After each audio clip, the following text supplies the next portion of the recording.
5, 4, 3, 2, 1.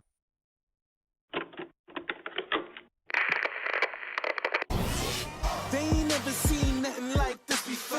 Lit the room when I came through the front door. Ask me if I should overcome, what for? Train on the trees, please pardon my sycamore. Touch burning sands, cross lands, and stormy shore seasons in the year, yeah. Ain't no challenge for champions and chain no fear. Yeah, the champions, yeah. Good morning, everybody. What an amazing day it is to be alive. It's Friday, November 13th. Yes, good morning. It's Friday. It's Friday the 13th. Holy cow. Yeah, okay. It's Friday the 13th, everybody. Ooh, we're going to have a whole bunch of fun. I'm your host, Jeremiah Bannister. You're listening to Paleocrat Diaries every single weekday from 10 to noon Eastern time. Well, it's kind of weird that I say 10 to noon because the truth is it rarely begins at 10 and it nowadays is barely ever ending anywhere near noon. It kind of goes and just keeps going. I was actually nervous because I didn't know on the network that I'm part of. I wasn't entirely sure. If there were shows coming on after me and if I was cutting into that and if it was causing any issue. And I talked to Jonathan, the manager, the Grand Poobah over here at Holy Faith Media, and he said, "Don't worry about it, bro. You are good to go as long as you want." And I said, fine, we're going to turn it into the 6-hour InfoWars-a-thon. We're going to pull in Alex Jones, man. We're going to start going like 6 hours a day. You know what I mean? That guy's a trooper, by the way. That guy is a total trooper, man. He just is constantly on the ball. Major stuff. By the way, did you guys see him on, Timcast?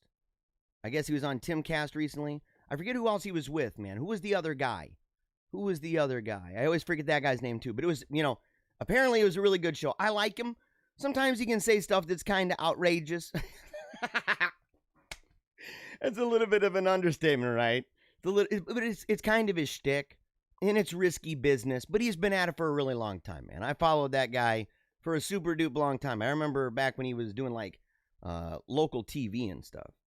And he was doing local TV. He was a local activist. He's going around with his bullhorn.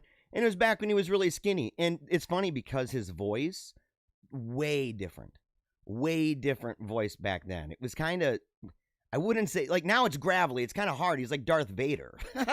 And so to imagine that he sounds anything other than that is kind of difficult. But he sounds like a kid. He just does. He sounds like a kid, man. We got a good show for you guys. We have a very, very good show for you. And yeah, I don't know why the sound is very low, Madeline. You should check your volume there, because so far, by the sound of it, I mean, I got my volume up pretty good, and so it's up in the yellow. So the way it works, I've got my platform here, so I know what I'm cranking out at. But you on your platform, you have sometimes it's a volume setting, sometimes it's the volume setting on the video itself on YouTube or wherever. And as a reminder, you may be watching this show on a bunch of different platforms. You may be watching the show on YouTube. You may be watching it on Periscope. You might be watching it on Facebook or Twitch or DLive. You may be watching it on any of those platforms. And if you're commenting, I can see the comments. And as proof of this, so that you don't just have to believe me, I will show you some proof right now.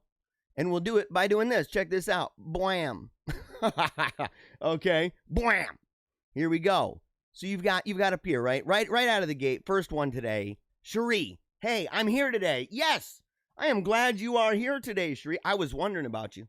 I was wondering, did she go on the dark side? Did the animals get to her?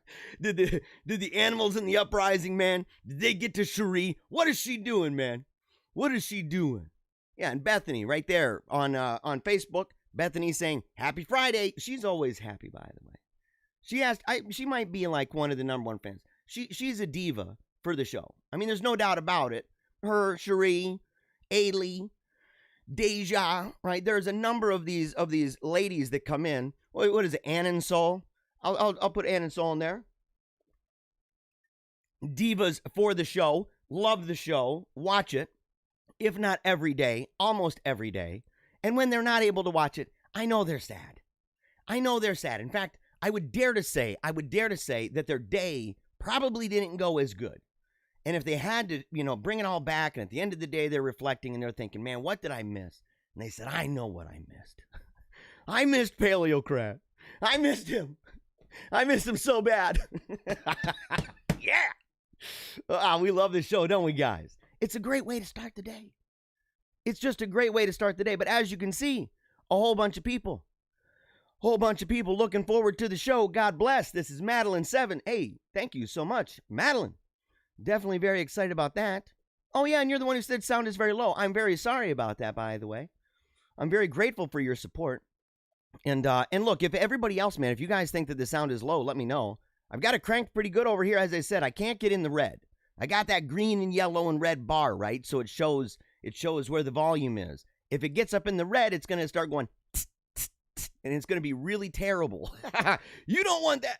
You don't want that. Ailey. Good morning, Ailey. I am so glad you keep me on the ball. By the way, I was looking around yesterday.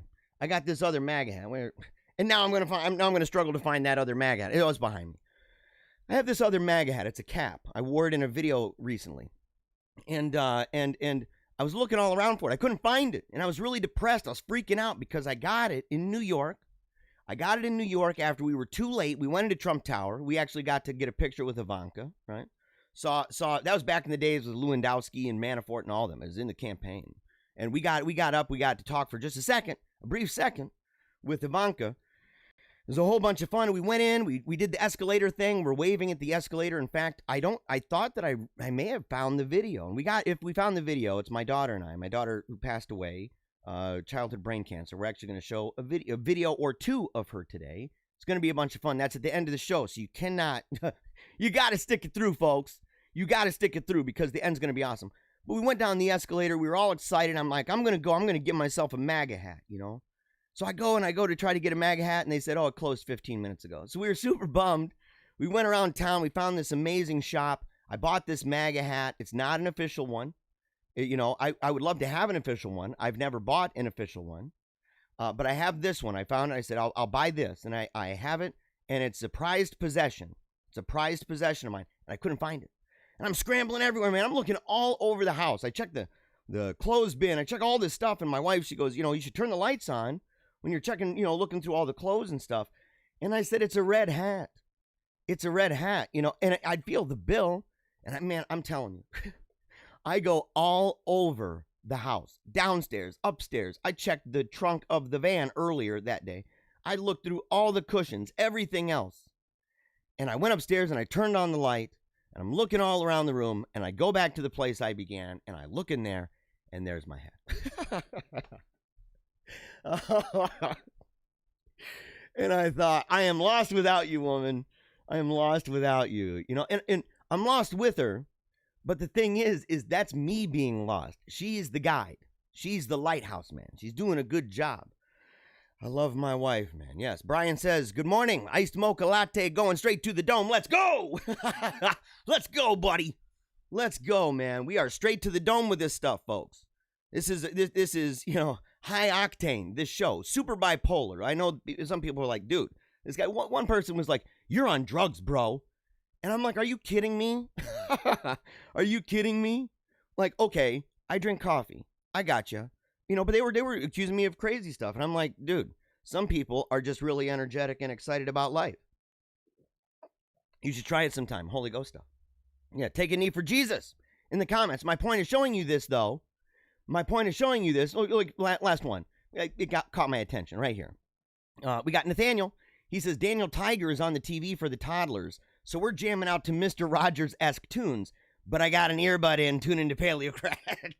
That's what you got to do, man. That's what you got to do. You got to sit there. You got to make it work. If you got Daniel Tiger on for the kids, you got some Mr. Rogers type stuff happening. This show's a little bit Mr. Rogers, right? It's a little bit. It's a little bit. But if you got to sneak it in, dude, with a little earbud, little Bluetooth action going on, you got to do it. You got to do it. And so we're super excited. Before we move on, I want to remind everybody to go to paleocratdiaries.com. If you go to paleocratdiaries.com, we've got Of course, almost all the episodes. I'm a little behind, but if you go there, it's got a layout, it's got table of contents. This is actually the video that's playing, and you can see in the bottom part of that screen, you see the little chat thing. It says "Let's chat." You can talk to me. It goes straight to me, and so you can reach out to me, right? And so I have no filter with this, guys. I don't have any filter. I don't want that. I know guys, man. I know dudes that they've got their staff on it, and they say, "Look, take care of the crap. Take care of the crap." And, send me the good stuff. And I'm like, sometimes, man, I can just imagine the fear I would have that some of the good stuff is going to be mistaken as crap. That's why I don't even like people. I don't like, trusting other people to go and find all the news for me. I like to go to places a lot of people won't go.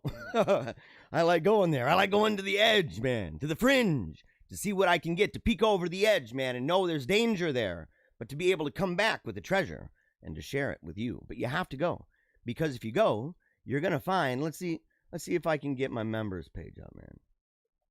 Okay. So I got a members page. Look at this. Every bit helps, so we made it easy.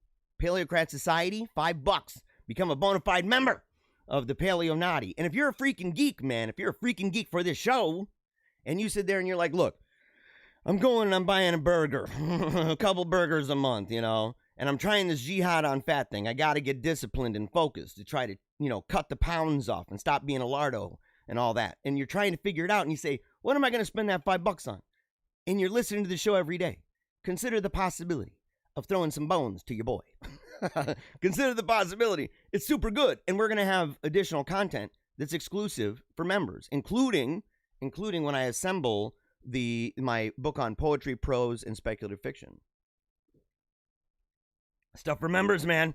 Stuff for members, man. And remember, 100% of everything that we make from the show, 100% goes to sending my kids to school. And you will see, I'm going to show later, I'm going to show a video so that you'll be able to see a little bit behind the curtain and know kind of what is it like at the kids' school. What kind of school do they go to? I had a chance talking to a guy last night at the basketball game. Went to 2 basketball games, in fact, and got to talk to a guy from the other team, and he was asking about the school. And I always take a lot of pride, man. I love talking about it. It's an amazing school, classical Catholic education, and at the core of it all is the gospel of Jesus Christ. That's just what it is. Period. And in fact, I might even show the video. In fact, you know what? I'm not even going to waste time, guys. Not even going to waste time. We're going to look right now. We're going to go here. Let's see. Sacred Heart Academy. Let's see. Man, I'm all over the map today. Sacred Heart Academy, Grand Rapids. Here we go. Grand Rapids. Okay, so you go here. I'm going to go to the videos. Let's go to more. Let's go see some videos. We're going to look at this one. When's this one? 2019? Is that the one I'm thinking? Let's see. Let's see if we can watch this. Is this it? Yes.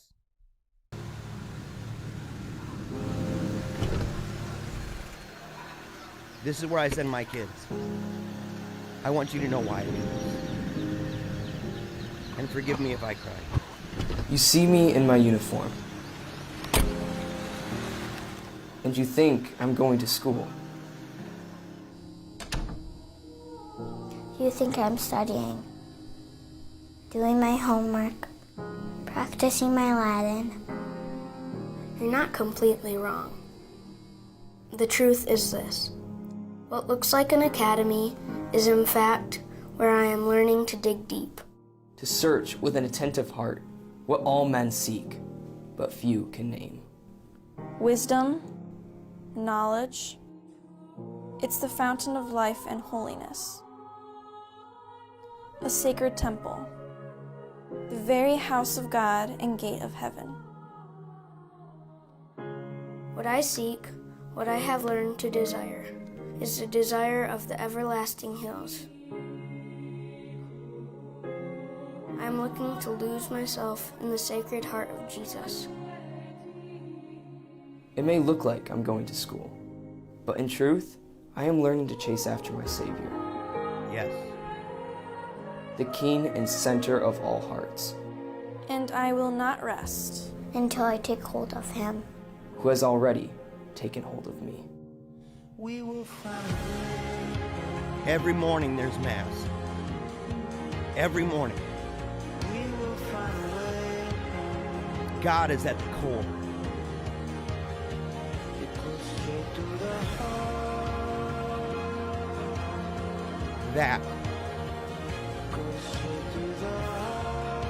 That right there is the future.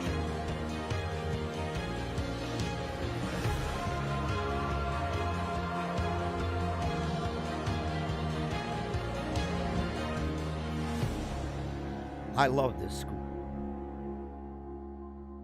I am so proud. So what is Joe? And I like Tucker Carlson too, but I can't deal with that right now. I can't deal with that right now, but this is why I do what I do. This is why I do this, guys. Man, I didn't want to cry like this in the morning. But the truth is, you know, I wake up every day. People don't know. They see you get on the video and they see you go nuts and you're having fun. You're talking about animals. We're going to do that, guys. We got hilarious stories coming up, man. We have really funny stories, dude, that are going to just light your day up, and you're going to have a blast. And you're going to have a blast. And we're going to talk about the things going on in the world and the dangers and everything else. And it's this crazy mix of fun and of seriousness, maybe some fear. Rightful, reasonable fear of what's going on, and a determination in our heart every single day to say, dude, this is what this is all about. We have to focus, guys. We got to do the best we can. We have to resolve in our heart every single day, because it's not like it just sticks around. It's something you got to do every day. And behind the scenes, man, I'm working. I bet you I read 70 to 100 different articles a day. And that's not even including, you know, all the cables I'm getting from around the world about the animal uprising. You know, I'm getting that too. And I'm taking notes, and I'm listening to documentaries, and I'm putting stuff together, and I'm making thumbnails and screenshots and social media, and we're working our brains out for this. And every single day, not only am I excited to see you guys, but every single day I'm excited because I know that what I'm doing here is contributing to what you just saw. Contributing to what you just witnessed. Sacred Heart Academy. It is life-changing, that school. It is life-changing. What it's done to us, the stuff that our kids learn, the way that they think of the world, the way that they view themselves, the way that they view conflict resolution. I had to deal with it last night at the basketball game. My kid, you know, my son, he's sitting there and he was kind of dealing with a bully, right? That was the angle of it. And come to find out, it was a little bit of both. You got two guys that have gone through bullying in their lives, and they don't know how to really deal sometimes with conflict resolution, especially when they got Napoleon complexes. They're these little dudes, but they're vicious inside, right? They got these amazing hearts on fire. Smart guys, really talented, both of them.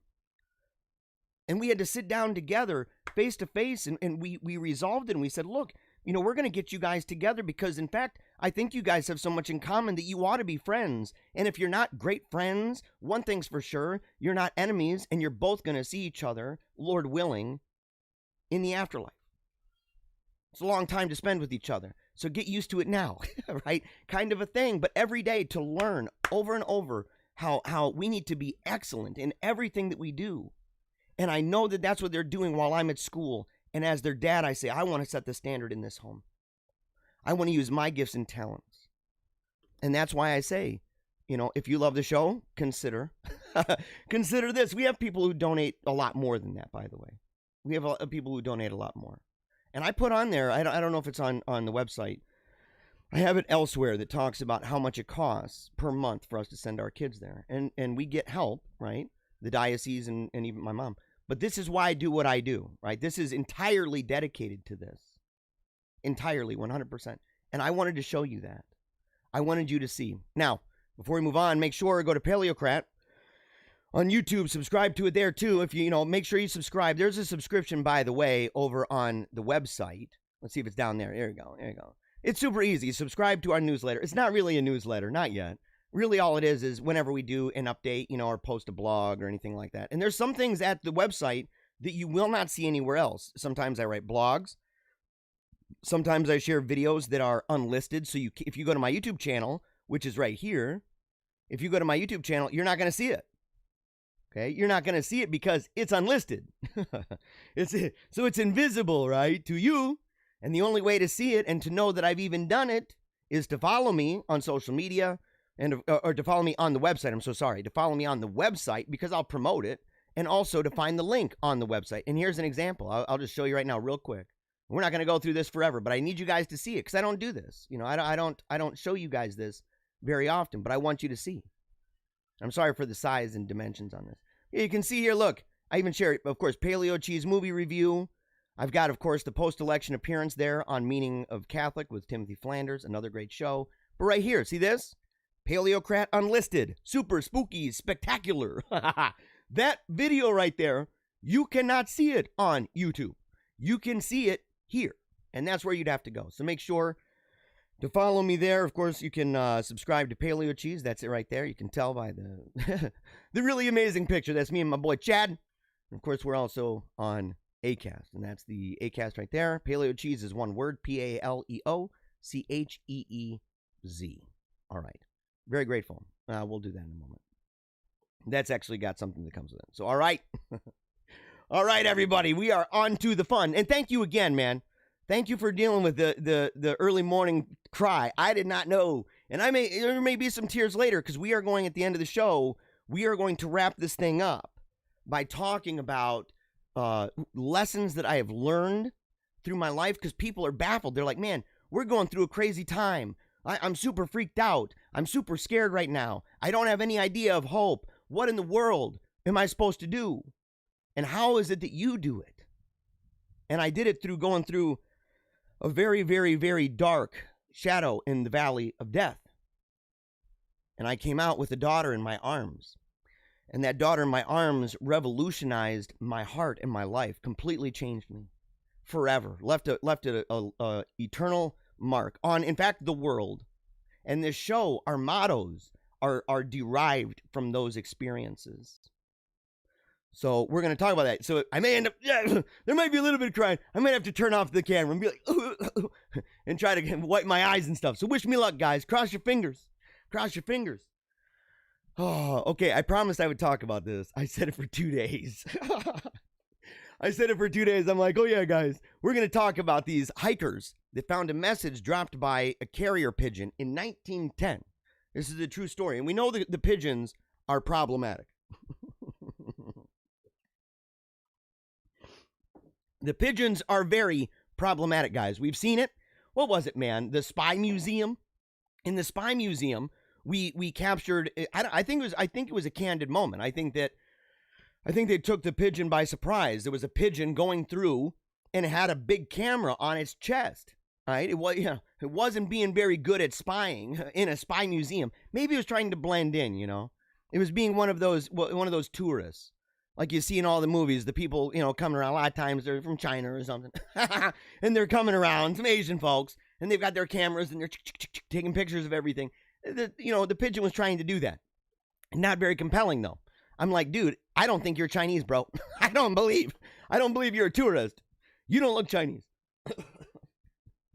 Oh, I'm going to get in trouble. All right. A message believed to have been dropped by a carrier pigeon in 1910 was found by Jade Halloween, how would you pronounce that? And his partner. Man, I'm always wondering what's up with that. What do you mean by that? Who's his partner? Who's his partner? A couple hiking in northeastern France. Oh, they're in France. That's oh boy. Came across an unusual historical artifact, a carrier pigeon message dating from 110 years earlier. Jade said he was hiking with his partner in the Ingersheim area. Ingersheim. Have you guys ever even heard of that, by the way? Ingersheim area. When they spotted a tiny aluminum cylinder on the ground. Quote, I dug it up and I cut it up to see what was inside. Apparently, inside was a small piece of paper bearing a message that the couple could not make out. They took it to the Ling Memorial Museum, where curator Dominique Jardy enlisted the help of a German-speaking... Oh, dude, this is hit. Okay, so dude, we're talking like... So there's Germans coming in, man. There's French coming in. This is all smacking some, lead up. I think this might be some spook stuff. Some spook stuff, dude. In the early 1900s, I'd be curious to know what's going on with this, to translate that script. And these people, man, they were playing with pigeons. So, I mean, the fact is, this may have been going on, guys, for a very long time. We don't know. I mean, we know a lot about the Great Animal Uprising. This show, in fact, specializes in it more than any other show. The other shows are like Animal Uprising. It's like, bro, you aren't paying attention. It's obvious as day. Look around you. Just listen, dude. You can hear it. It's all outside. All those noises, all the chatter. You know what's going on. A lot of this crap. The thing is, though, is that we don't know. One of the things we don't know, and maybe you guys can help us. When did this begin? In fact, how long? I mean, how far back can we go? We know that there's been real problems. We saw the kind of animal uprising, the kind of, havoc that it wreaked on Egypt in the biblical days. I mean, they were worshiping those buggers. So they obviously had taken major time control. And so we know that it's been on for a very, very, very long time. But, we don't know the beginning of it. And we don't know kind of the ebb and flow of how this works. But here's the thing. It's believed to have been from the year 1910, was authored by a Prussian infantry officer, and details military drills. Dude, I'm telling you, this is so money. This is so on it. I don't know why they don't say it's a possibility that the pigeon stole it. It's like they never even, these writers, you know that they're deep state goons, dude. You know that it's totally swamp monster land because they don't even factor in the possibility. Like, do you ever even see like italicized words that say it's possible that this was stolen by the pigeon for the animal uprising? No. You don't ever see that. Never. And why? Because these people are in on it. They're in on it, guys. We got their number, man. We've got them tagged. Yeah, the aluminum capsule is believed to have been dropped by the carrier pigeon tasked with delivering it. Yeah, they believe it. You see what they're doing? The frame. Oh, you believe that? How can you prove that? How can you prove that? Oh, because you're excluding the possibility that the pigeons have long since moved on in their brains, and now they're actively engaging in very malicious geopolitical activity. Unbelievable.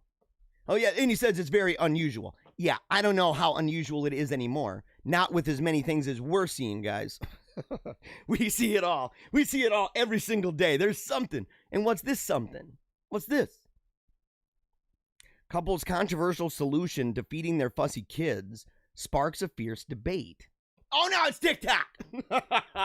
It's TikTok. I don't know if I trust anything on TikTok, guys. I just don't know. I just don't know if I trust a single thing on this, it just seems like it is a place for people who love to create issues and act like they're organic. Like the lady with the steak in the toaster. She did not toast that steak, dude. She did not toast it. It's a highly edited video. We don't believe that. We don't believe that, man. It would light on fire, wouldn't it? And tell me, have you guys ever done that? Have you ever made your steak with a toaster? I don't think so. I don't think so. Oh. So okay, we're gonna watch it. We're gonna watch this. We're gonna entertain this. Oh no. Let's see. Oh no. No. What the heck? What the heck happened here? What the heck happened here? Oh no. That's so terrible, man. Okay, so the fierce debate that was going on. Let's see if we can renew this, because for some reason it's like, no, I don't think so, Jeremiah. You're not going to be able to watch this video. I kind of hate that, man. I kind of hate that big time. Oh, yeah, okay. Yeah. We're going to go ahead and we're going to watch this again. Let's see. So, okay, it's a fierce debate. Video loading. Now, oh no, is it going to let me now? Is it going to let me watch this now? Because, see, we always have this problem with Mirror, don't we, guys? TikToking it up. Is it down here? Is it down here? Please tell me.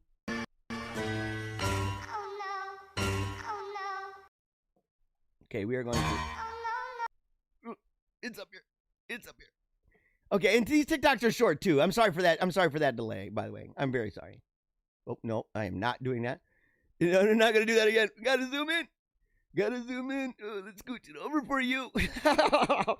I'm a pro, guys. We're pros over here. Hold on, here we go.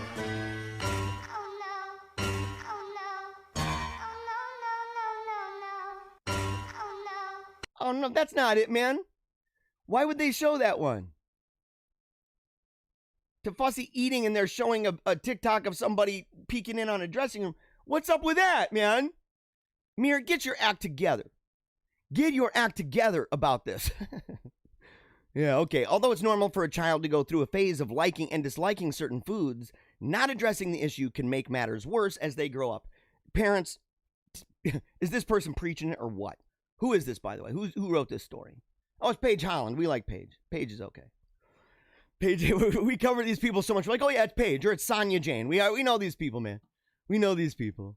So in hopes of helping other parents online, a couple revealed exactly how they get their children to eat their dinner. But it didn't go well. It didn't go down well with everyone. So, okay, these people, what do? What do they do? And, okay, so it says it's on TikTok, but it ain't showing the TikTok video. They said, this is dinner, late night snack. This is whatever happens whenever we get, and I'm hungry. And what they've got, what? Okay, so they've got to eat their food that they didn't finish at the table. They have the option. They don't have to finish it, but they're not having anything else for the rest of the night. Well, I don't know about that, guys. What do you guys think about that? What techniques do you use? What techniques do you use to ensure that your kids eat their food? Because it's like a tightrope thing, right? Anything with parenting is a tightrope. You don't know. You're always, it's a balancing act. You got to figure out, how am I going to deal with this? Do I throw away all the toys on the floor? Do I threaten to throw away the toys on the floor when they're at school and they're like, oh no, I better clean? Are you really going to do it? Yes, I am. I'm going to come in and take them all. What do you do? What do you do with it? And if they're not eating, how do you fix that? Because on the one hand, you don't want your kid to eat when they don't need to eat. We have these ideas of portion sizes. We're like, well, you better eat this amount. And sometimes that's just not necessarily true. Sometimes it's not. And sometimes we're all eyeballing it too. We're like, oh, we're just eyeballing a general thing here. And they've got it mixed up kind of nice. I don't know. I'm not a big fan of rice, not going to lie. But I can imagine kids also looking at this and being like, come on, give me a piece of steak. Give me some sausage. Give me something good, man. If kids were eating more meat, I think that's what we need to do. I think kids need to eat a lot more meat and way less vegetables and fruit. And if they want to eat fruit, man, just, get them those little pouches. Those little pouches for babies, dude. Just give them that and say, eat this fruit. It's good for you. And they'll be like, okay, that's good. And that's all you need, or the naked smoothies. You know what I'm saying? Like, that's all you got to do. It's really cheap to do it that way, too. Parents are like, you're lying. This is misinformation. Oh, it's so much misinformation. Oh, yeah. They continue. We make dessert. We eat cupcakes. We make cookies. We're going to eat it right in front of them. And that plate's going to sit there on the counter until they go to sleep. Now, okay. But see, here's the thing. Do they even really need the cake and the cookies? I mean, I get the idea, that it's good to have sugary foods, man. It's nice to eat that stuff, right? But sugar's actually legit bad for you. Like, there's real problems that come into play with sugar. And most of the parents that are like, they're dangling out the reward is sugary sweets. I would say I don't play that game. I don't like doing that. It's not wise, man. It actually is. It kind of instills pretty bad habits. And you're like, I don't know if what do you guys think, man? Am I wrong on that? Am I wrong? I could be. I could be wrong on it. Let's see here. Oh, yeah, we already saw it. What? Robot wolves? Yeah, we are the wolf pack, by the way, guys. I forgot to say that. Ow! It's good to see you. It's good to see you. You guys always get me riled up, wild and zany. Robot wolves, where is this? In Japan. Of course, dude, they're all into the robots. It's a real problem, by the way. It's a real problem, man. It's ultimately one of the many contributions that led to the idea that a bunch of these Asian chicks go to the zoo and take pictures of these admittedly attractive and super buff gorillas, but they're like lovey-dovey on them. Like they're, the heart face is, oh my gosh, and they're doing the Beatlemania crap with a bunch of these gorillas. Dude, did you see him? Oh, I could so be his. And I'm like, bro, no, for one, there's a lot of reasons that the gorilla thing, other than, bestiality and crap, that is not cool about this, right? It's not a good idea, believe me. Apart from it being a grotesque sin that is, illegal and stuff. But the robots, man. But this right here. Now, what is this thing? It's over Telegram. Okay, we're gonna zoom in on this bad boy. We're gonna zoom in. We're gonna watch this together.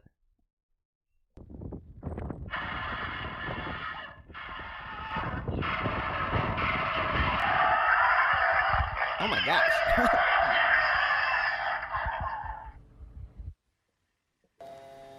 What the heck, dude? Okay, they have infrared, so they can detect things. Okay, so dude, is this freaking you out yet or what? I don't know if this wolf is on our side, man. This is a bad one. This guy is not looking friendly. Maybe, I don't want to judge a robot by his cover, but dude, I mean, this is pretty bad. Look at him. He's all mangy, and dude, look at his tail.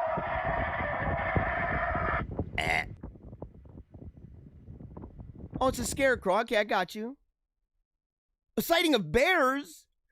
Dude, we're divided, guys, over the bears. Oh, look at that bugger. He's like, oh, no. Oh, no. Just see him. How cute was that, guys? Let's see this little bugger again. I love seeing these little guys, dude.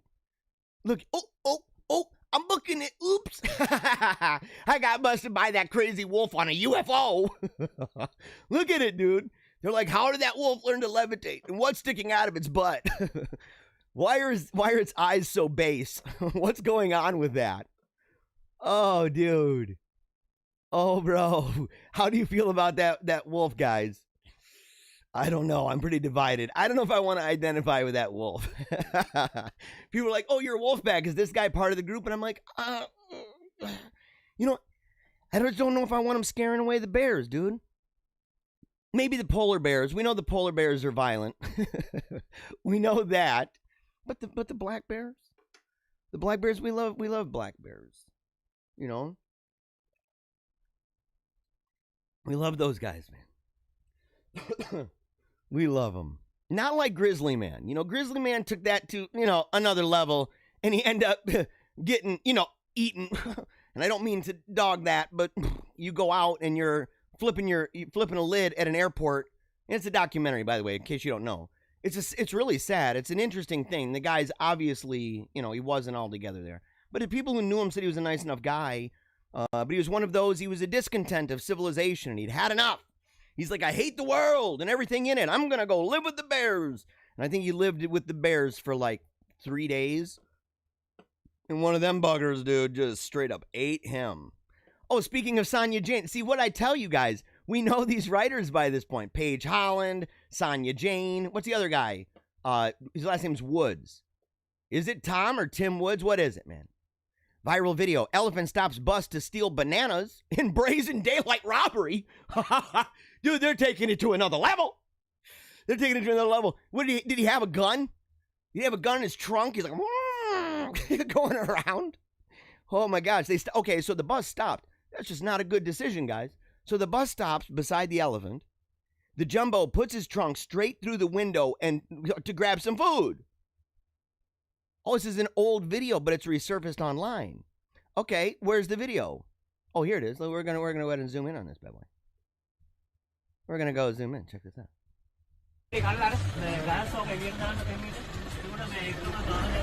Yeah, how would you feel, man? Hey, what's up, bro? Oh, dang, son. Dude, did you see that? Its trunk went right into the window. It's like, what's up, dude? And you're like, no, I don't think so. I don't think so. I just realized, man, we're still in this circle banner. I'm going to switch over. Okay, here we go. Bwam. Okay. We're good, guys. We're good. But why would you do it? You're driving a car and you're like, oh, look at this. Look at the elephant. And the elephant comes in. Bwah, comes trunk through the window. And you're like, dang, son. And he's like, I just want a banana. It's all I want. Have you guys seen the video, by the way, of the elephant smoking? Civilization is a great thing, but it also leads to a lot of problems. And so when we see the animals getting to that place where they're starting to, make cities and create armies and stuff like that, you're going to end up having this. You're going to have the red district, you don't even know what's coming, guys. It's going to be wicked bad. You're going to have gorilla guy over there, and you're going to have to tell your friends, especially if you're in Japan. You're going to have to say, you're not allowed to go over there. You're not allowed to go over there, man. Those gorillas and these elephants and stuff in the red district, they do not have the best intentions in mind for you. But what would you guys do? He just wanted a banana, though. I've seen it where the elephant, the video where the elephant is smoking, and it takes a coal, puts a coal in its mouth, and then you just see it, it's plumes of this smoke. It's crazy, and it does it over and over and over. It's essentially figured out, how to smoke. And then you've got where they look in a mirror and they've recognized themselves. That's actually a significant thing, by the way. Animals that can not only see that they're in a mirror, but then be able to recognize themselves and to realize that they are something like that. That's actually, that's a big deal, by the way. It is a big deal.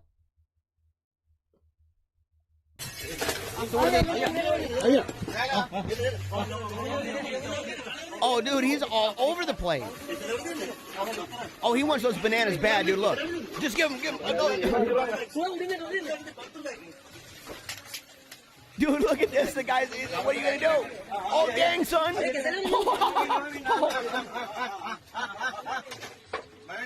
He's like, what do you want, dude? Do you want a burger? I got some Slurm. I got some pop. I got a beer. What do you want? I got a Natty Ice. I got a Milwaukee Best. What is it that you want? The elephant's like, I want some bananas. Oh, no, not the bananas. You don't know what bananas mean to our race, man. You have no idea. You have no idea. The humans, we love bananas, dude. Oh, they're so important. Yeah, in the comment section, I've been assured it's Tom Wood.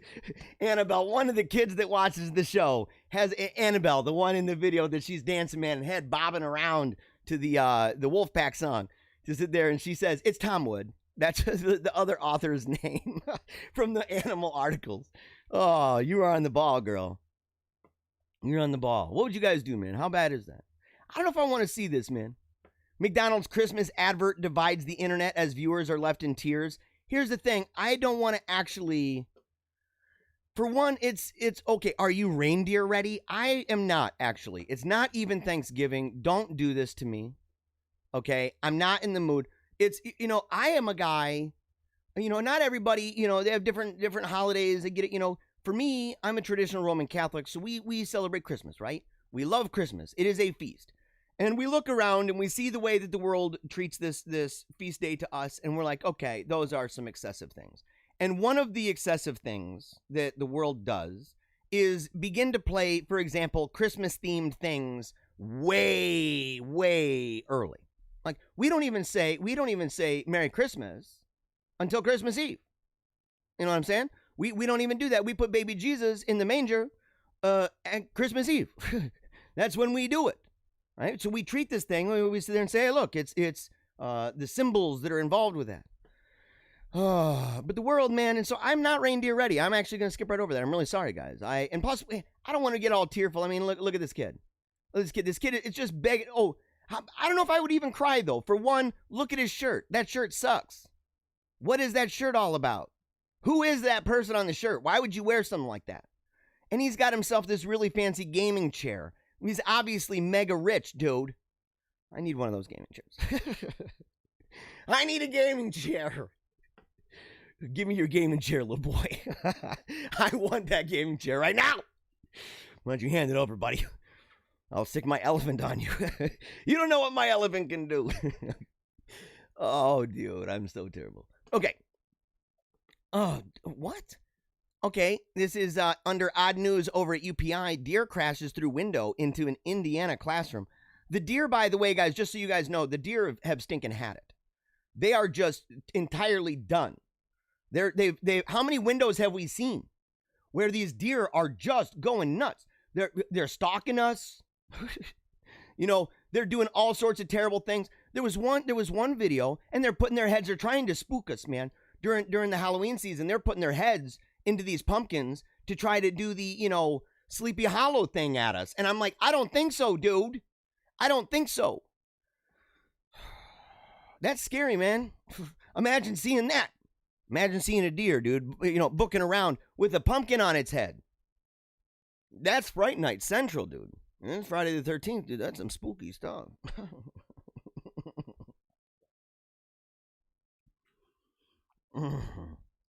Okay. Okay, man. Oh. But these deer, dude. There's no way they got a video.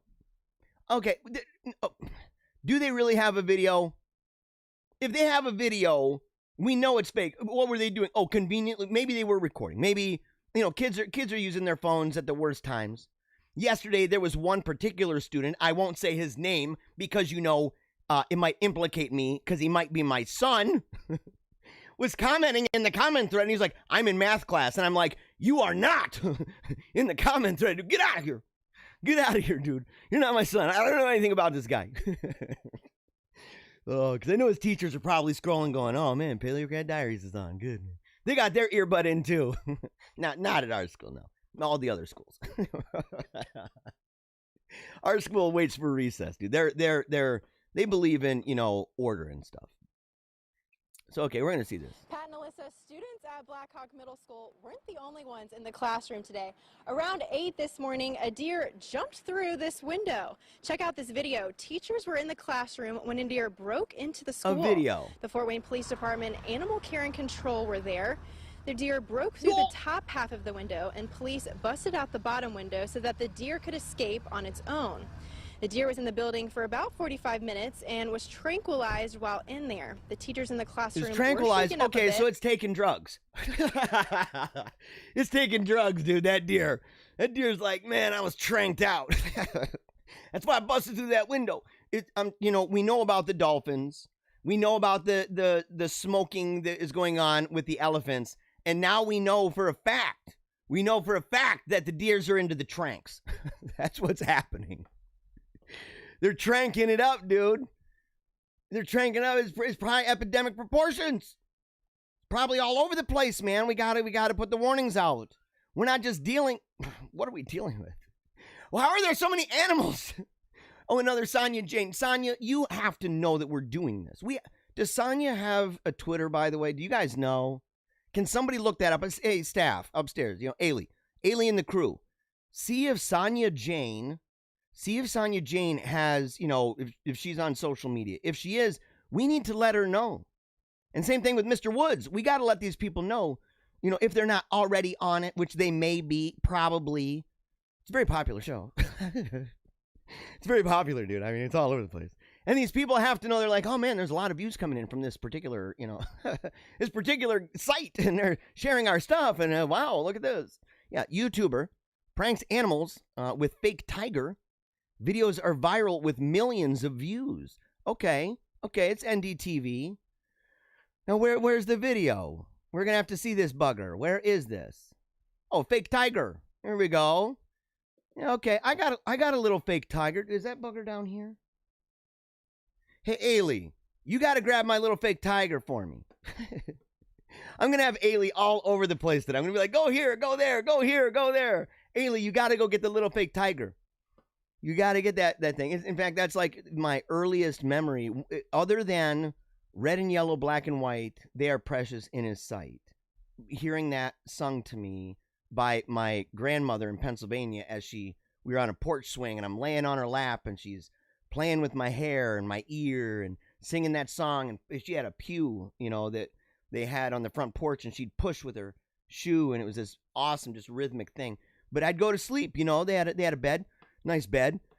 And I'd go to sleep on that, take little nappy wappies sometimes. And when I did, they had this little tiger.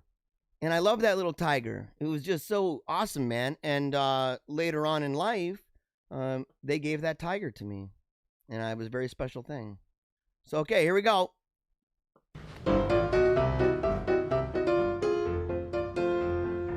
Yeah, listen to that music.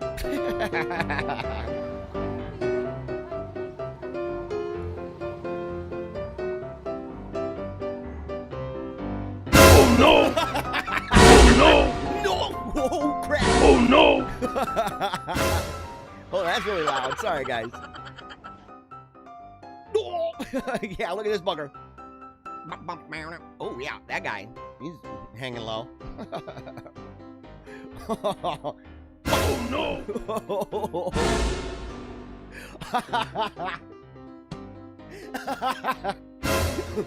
Oh no! Okay, bro. Get out of town. Get out of town. Hold on, what's this one? What's this one here? Oh, okay. We're gonna fast forward. It's 2.5 minutes, dude. I mean, this is great, but did I? Look at this. Okay. Boink. Look at that little bugger go.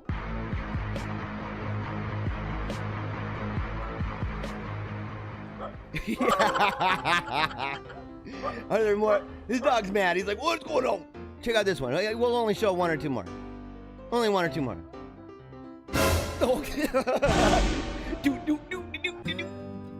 Aw. And they're like, look, man, okay. We're just having fun, guys. It's okay. You guys are good. Oh, man, they feed. Okay. They're feeding that bugger, spooking him, and he's like, come on, man. Come on, bro. Oh.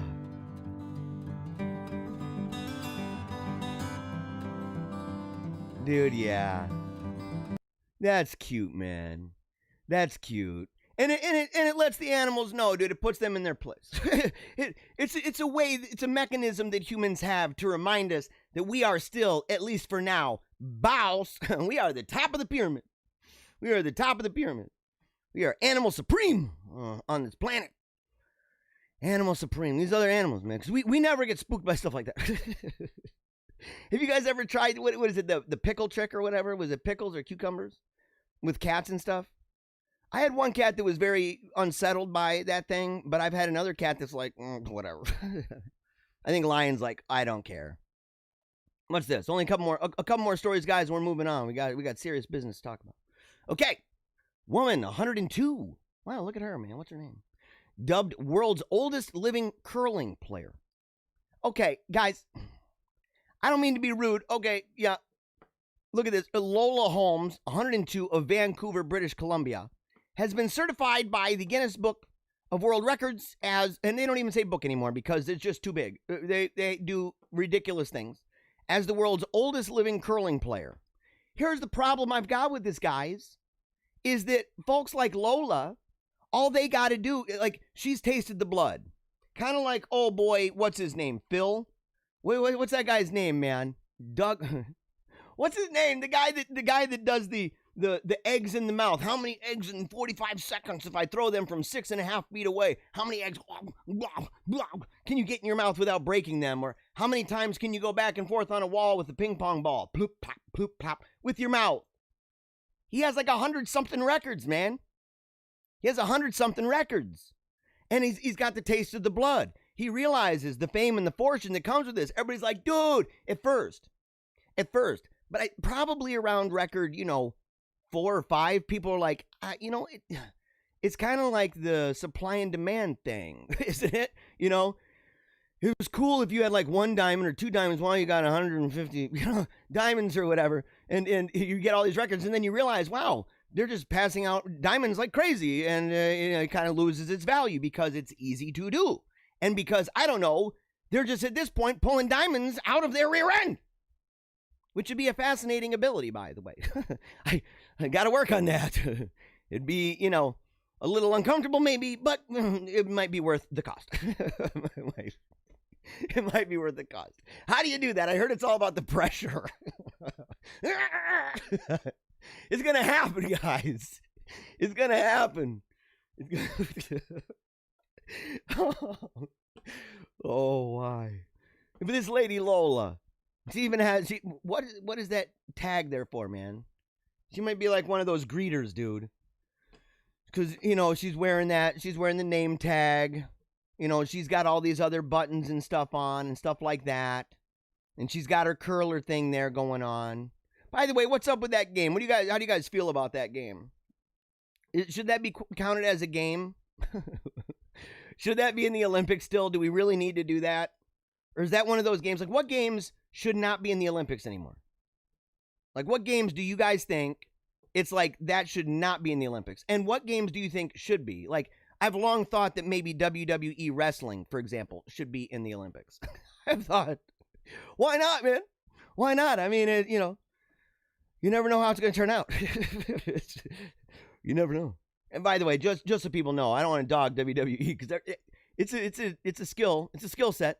I mean, we saw the people that aspire to that. That one guy jumped off the ropes and busted both of his legs. There's another chick. It was a girl. She did the same thing.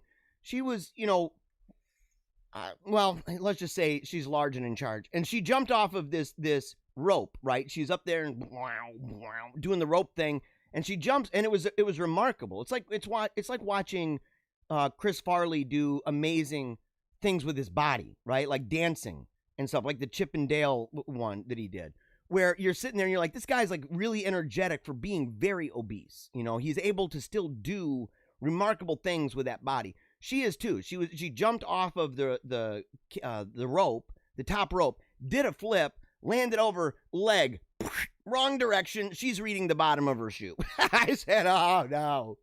And she's like, oh my gosh, no. So look, there's a lot of stuff that goes into that. I've seen behind the scenes and stuff about what goes on in that world and the kind of work and effort that they do. You know, maybe that would be a good one. Maybe we could have that in the Olympics. But this lady, she's had a taste of the blood. So what is she going to do now, guys? She could be the oldest in almost anything. And now we're going to be just inundated and completely overwhelmed by the elderly people who all of a sudden are like, look, you know, I can get the glory days back. And they're going to say, yeah, well, I'm the oldest person playing table tennis, or I'm the oldest person playing foosball. It's unbelievable, guys. How do we stop this? How do we stop Guinness Book? How do we stop Guinness World Record? What do we do? How do we, you know, put the brakes on that and say, get back to being serious. Get back. And how do we let this lady know? Say, look, the fame and the fortune, the houses, you know, all the servants that you can have by being the oldest in, you know, anything that you can think of. The oldest person to break 25 coconuts on the ground with my eyes closed. You could do that all day long, Lola, but is your life going to actually be any better? Do you really believe that it will? Or is this just vanity? Because I think it's vanity. I think it's vanity. By the way, again, Annabelle, we have a fact checker. We have an in-house fact checker. Annabelle says that it's David Rush. Is that true? We have to confirm this real quick, and then we're going to move on. I don't know if I've got any more stories here. I'll skip that one. We'll go to this one. So, okay, hold on. Let's see. Is it David Rush? Ping pong. Oh, dude, it is. It's David Rush. Oh, she knows. She is our in-house resident. So look, if anybody sits there and says, you know, I don't think you should listen to Paleocrat Diaries. I don't think you should listen to that show because there's just no way, you know, they don't have fact checking like, you know, Facebook and all the New World Order websites that I go to.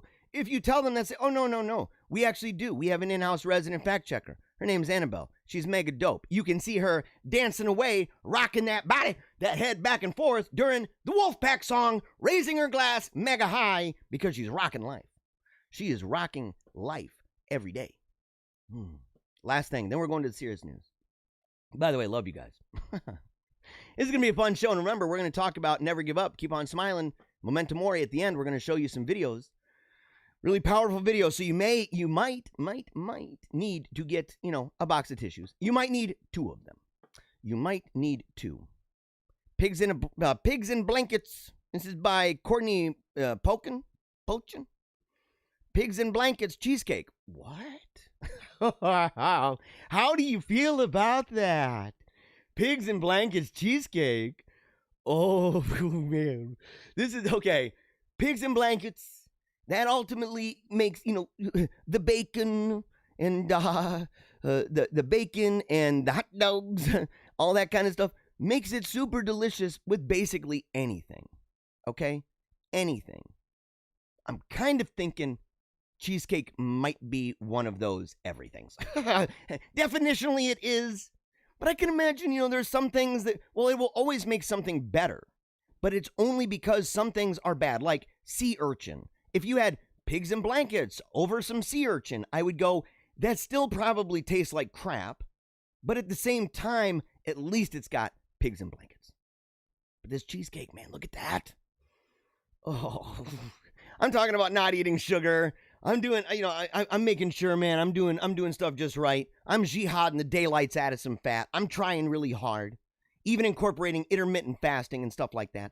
Doing it all. I'm trying, guys. Working on it. But man, this pigs in blankets cheesecake. I don't know how long I can do this. Oh, Thanksgiving is coming, guys. Thanksgiving is coming. And Christmas time. Oh, they pictured as Christmas. Why wait till Christmas? Why, man, looking at that, why wait at all? But what's up with the leafy things, man? I know they use it for decoration, but sometimes I'm like, it just kind of looks like grass is growing out of that. Don't do that. Don't do that. It looks better without it. Well, I don't know. It does kind of spruce it up a little. You know, I mean, a little itsy bit. Okay. All right, guys. If you love these stories, and I know you do, you got to make sure, send me some. If you want to send those, we'll go ahead. Let's get back to this main banner. Hold on a second. Let's get back to this bad boy. Here we go. Oh, no. Okay, yeah. If you love the show, you love these stories, you want to share some, you like to spook me out. You know, I know some people, they find stories about, you know, spiders and snakes and things like that. And they're like, oh, dude, I'm going to send this over to the team at Paleocrat and we're going to see him freak out. And I'm like, oh, what? Oh, how dare you? But, dude, it makes for a great show and absolutely love it. You guys are breaking my heart, maybe traumatizing me, giving me night terrors and everything else. But it makes for good shows. And that's what it's all about, man. We're making some good shows, guys. Really excited about that. So if you want to share any of those, make sure, send them over to me. And you can do that at Paleocrat Diaries, just like on the screen, Paleocrat Diaries, but put on there gmail.com. Or just simply go like I'd showed you. We had to get back to this screen here. Back to this circle screen. Or just go here to Paleocrat Diaries. Okay? This is my website. And it's off-centered right now because I've got it enlarged for other things. Okay? So I've got my all posts. It's not necessarily centered right for it. But you can see it's got all posts, videos and blogs, satire, memes, and sketch comedy, speeches and book reviews, stuff like that. At the bottom, you can subscribe to the newsletter. And as you can see here on the bottom right, that little gray box there with the smiley face, that's the face that people have when they message me, even the haters. And if you got hate mail, man, if you think I'm a terrible guy, send it to me, dude. And by the way, if you hate the show, this is a special, I implore you, in fact. I really, really encourage you. If you hate the show and you're one of those people that's like, dude, this guy is spreading so much misinformation every single day, and you're all like rankled and stuff, you know, panties in a bunch kind of thing. If you're that person, let your friends know how terrible it is. Share it far and wide. Tag as many people as you can. And just be like, dude, we got to take this guy down. We got to go get him. Go downvote his videos. Go flood his comment section. Make it happen, guys. Make it happen.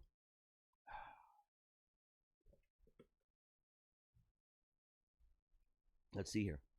Back to the comment section. Sheree said, I'm so glad I'm able to watch again. Work gets in the way now. It does, doesn't it? Work really does get in the way. Oh, man. Yeah. Yes. Joseph says the world is being deceived. Absolutely. We're going to talk about the different ways, in fact, that the world is being deceived. Michael Belmonte says, Catholic in Utah watching.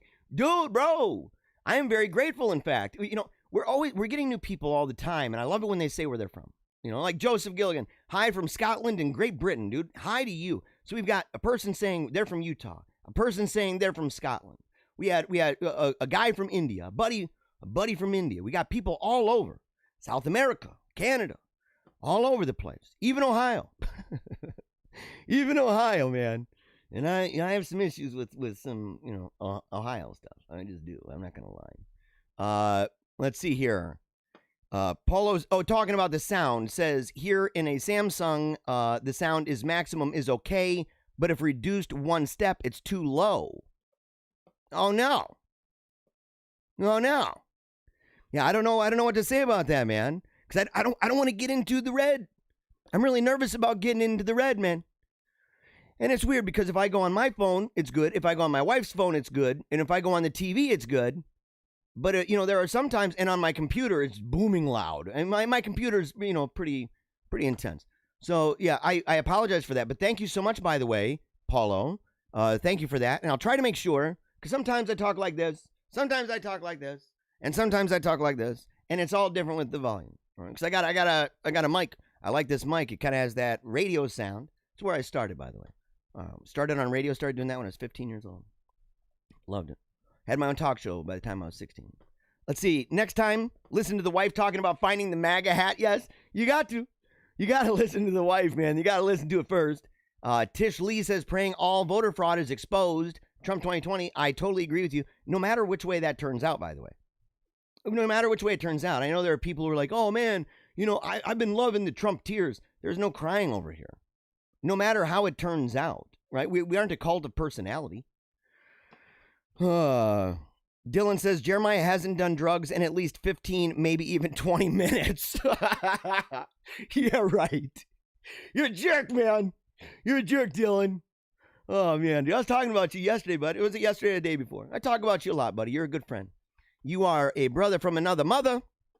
I love you a lot, man. I love you a lot.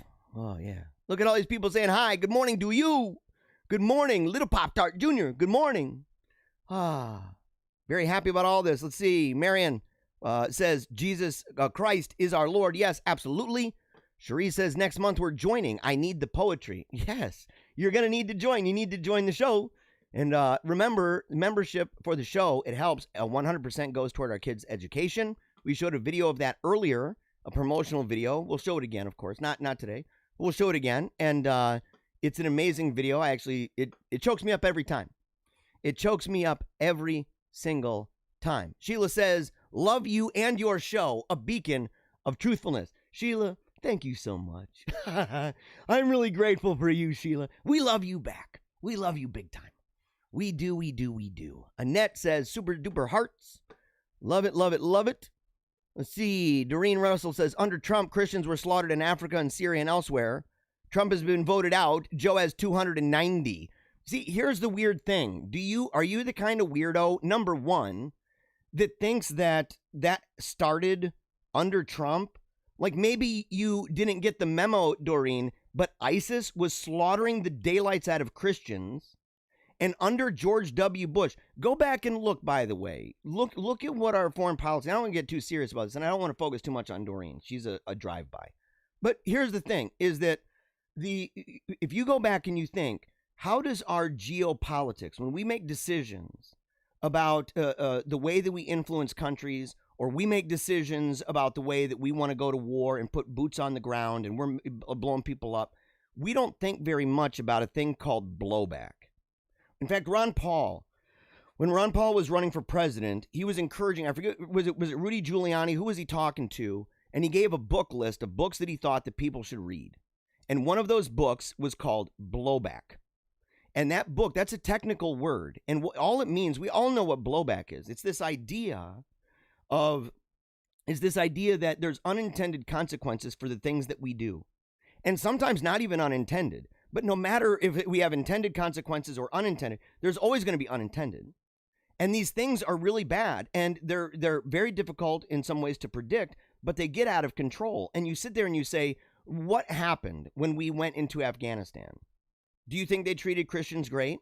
What happened when we went into Iraq? How did the Christians fare in Iraq, by the way? How did Christians fare in Iraq under Obama Biden? You tell me, Doreen. If you don't know anything about that, you can take that and shove it. You can take it and shove it because we talk about that stuff here. By the way, how has Christianity in Palestine been affected over the years with our involvement and our acquiescence to the Israel lobby? How has Christianity fared over there? How has Christianity fared in Israel, by the way? In large part connected with things, in fact, that our government's involved in. How has it been affected? How has it been affected in Africa? You can go all over the place. You can go all over the place. And the difference, you want to know the one difference, and this is why people like Doreen, you can't, look, I'm not flipping out.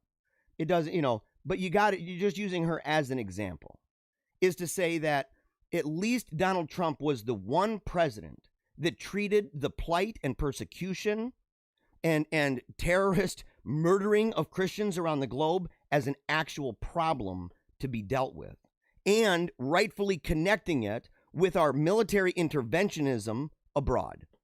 The only one. And why? Because at the core of it, the people in the Bush administration and the people in the Obama-Biden administration, their ideas about America and America's place in the world were like not very far apart, which is why George Bush and John McCain were boys. In the end, they didn't like Trump, and they were, and what was the core of the neocons? All of the people, the masterminds behind Iraq, the masterminds behind Afghanistan, the ones that wanted us to go to war with Syria, the ones that wanted us to go to war, even with North Korea, even with Russia, all these ideas to go to war with Iran. They just want to go to war. They love it, man. These people are bloodsuckers. They are terrible human beings. They have a position of Team America World Police. There's a documentary by that very title that you should check out. It's a great documentary. Yeah, Team America World Police. It's by the guys that did South Park. In fact, I know it is. And yeah, documentary evidence of exactly what I'm talking about. But yeah, so Doreen has no clue what she's even talking about. She has no clue, and she also doesn't know anything about the 290 or that the Trump has been voted out, and we're going to talk about that. So don't, when you hear people like that, don't get too riled up and use it not as an opportunity so much to tear that person down as to simply use it like I did. I don't know how many of you guys even knew about it or thought about it, about the way that geopolitics and military interventionism and nation building, how has that affected Christianity in those countries? And by the way, not just Christianity, but what kinds of Christianity? We're talking mass exodus, by the way. We're talking mass exodus of Christians because they were getting slaughtered in Iraq. And you know who didn't talk about it? You know who didn't really care, didn't put an emphasis on it, wasn't ridiculed? Of course, unlike Trump, they weren't ridiculed for bringing it up. Trump was ridiculed for bringing it up. Oh, he only cares about Christian people. No, he's recognizing that Christians are being persecuted so badly in some of these places that they go from being a significant number of people in that country to almost non-existent. Teach people. Mother Hen, what is the name of that amazing school? That amazing school my kids go to, that is Sacred Heart Academy in Grand Rapids, Michigan. And yes, that video was beautiful, wasn't it? It was absolutely beautiful. I showed that video, man. People love it. People say that my daughter would be very proud of me. I appreciate that. I appreciate that very much, man. My daughter, she passed away years ago now, and she'd be 16 years old. She died when she was 12. And so, I love her a lot, and a lot of what I do, I am driven by my family. I believe in family first. That's what we are all about here. We are all about that, man. We're all about it. Let's see. Dylan says the site and the millions like it solely exist to serve ads. Dog, of course, it isn't gonna cooperate. Dude, yeah, of course. They're there. He's talking about the ads, the animal uprising, and how these corporate groups are not telling the truth. We know the truth. We talk about the truth on this site. We talk about it on the show, on the regular, all the time, saying, look, we are under siege right now by tons and tons of animals all around us, and the misinformation that's going on. These places share it like, oh, look at this cute dog doing this, or look at this cute cat doing that, or look at this cute pigeon accidentally dropping some kind of a message from many different places that seems like it has something to do with a military exercise. Wow, look at all of that. Ain't it cute? And we see that is nothing but a mirage. It is a mirage of madness, because behind that are military exercises of these very militant and zealous animals that have advanced, apparently. They've advanced and they've figured it out. They've been plotting and scheming for who the heck knows how long. And they've reached that place where now they are taking us on, head on, in the most mischievous ways that we can ever imagine. Yes. The devil is surely going to take over. I don't believe that. I don't believe that the devil's going to take over. I don't believe that. I'm a very optimistic person because all power and all authority is given to Jesus Christ. It's not something that's in the future. I'm not a dispensationalist. People may not understand what that is, but I'm not a dispensationalist. I don't believe that, we got this day coming and, that the Lord is just going to let this kind of thing, do this. We go through ebbs and flows in time. And if you go back and you look, it's gone through all sorts of wicked stuff. And I'm not meaning to do kind of an equal thing. I think that we're living through a really wicked time. But that maybe even historical, right? Saying the kind of apostasy But the thing is, you could look back in time and you could say, you know how many different times that has been said? that event was of historical proportions? And we kept marching on. Why? Because all power and all authority is given unto him, and that he will reign. And this will continue as we subject all things to that until the last thing to be subjected to him is death. That's it. And then he shall return. And so we believe that. We believe that it is a triumphant message. It's one that grows like the mustard seed. It's one that gets so big and big and big that even the birds of the air make their homes in there. And we realize, too, that it's like leaven, that the small things that we do permeate the whole, that it takes time, that we can take lessons from the land and say it takes time, it takes diligence and discipline, commitment and dedication, prayer, and a fervent resolve to never give up, trusting always, not only that you will die, knowing that you will die, but trusting in the great hope that we have. Let's see here. Talking about rules, and I'll do a little bit more of these, and then we got to go on. We got to talk about stuff. So, but I'm really grateful, man. I want to engage with you guys, and we could do this forever. By the way, I really love this. Talking about food and parenting with food, our rule is you have to try it at least once before you say you don't like it. You know, hey, I'm down with that idea. Because you really can't say I don't like it if you haven't. Right? When it comes to food, right? That would be. I know it's going to enrage a lot of vegans and stuff, but it would be an ethically neutral consideration for the most part, right? For the most part, there are very few ethical considerations to be factored into the idea of simply trying a certain kind of food. Right? It's rare that you're going to deal with that. I've been assured by Luke Gertz, it's better to pronounce sausage as sausage. Is that true, guys? Do you guys pronounce it sausage? Yeah. And by the way, yes, Billy Kasdan, I'm doing comments right now. That's what these are on the screen. So yes, I do take comments, Billy. I do take comments. From friends and foes alike. We have haters. We deal with some of them. Yeah. Jorge says the Democrats are scarier than the robot wolves. They are scarier, man. The robot wolf is kind of, I don't know, man. I'm divided over the robot wolf. I'm a little bit divided over that bugger. Its tail is unsettling.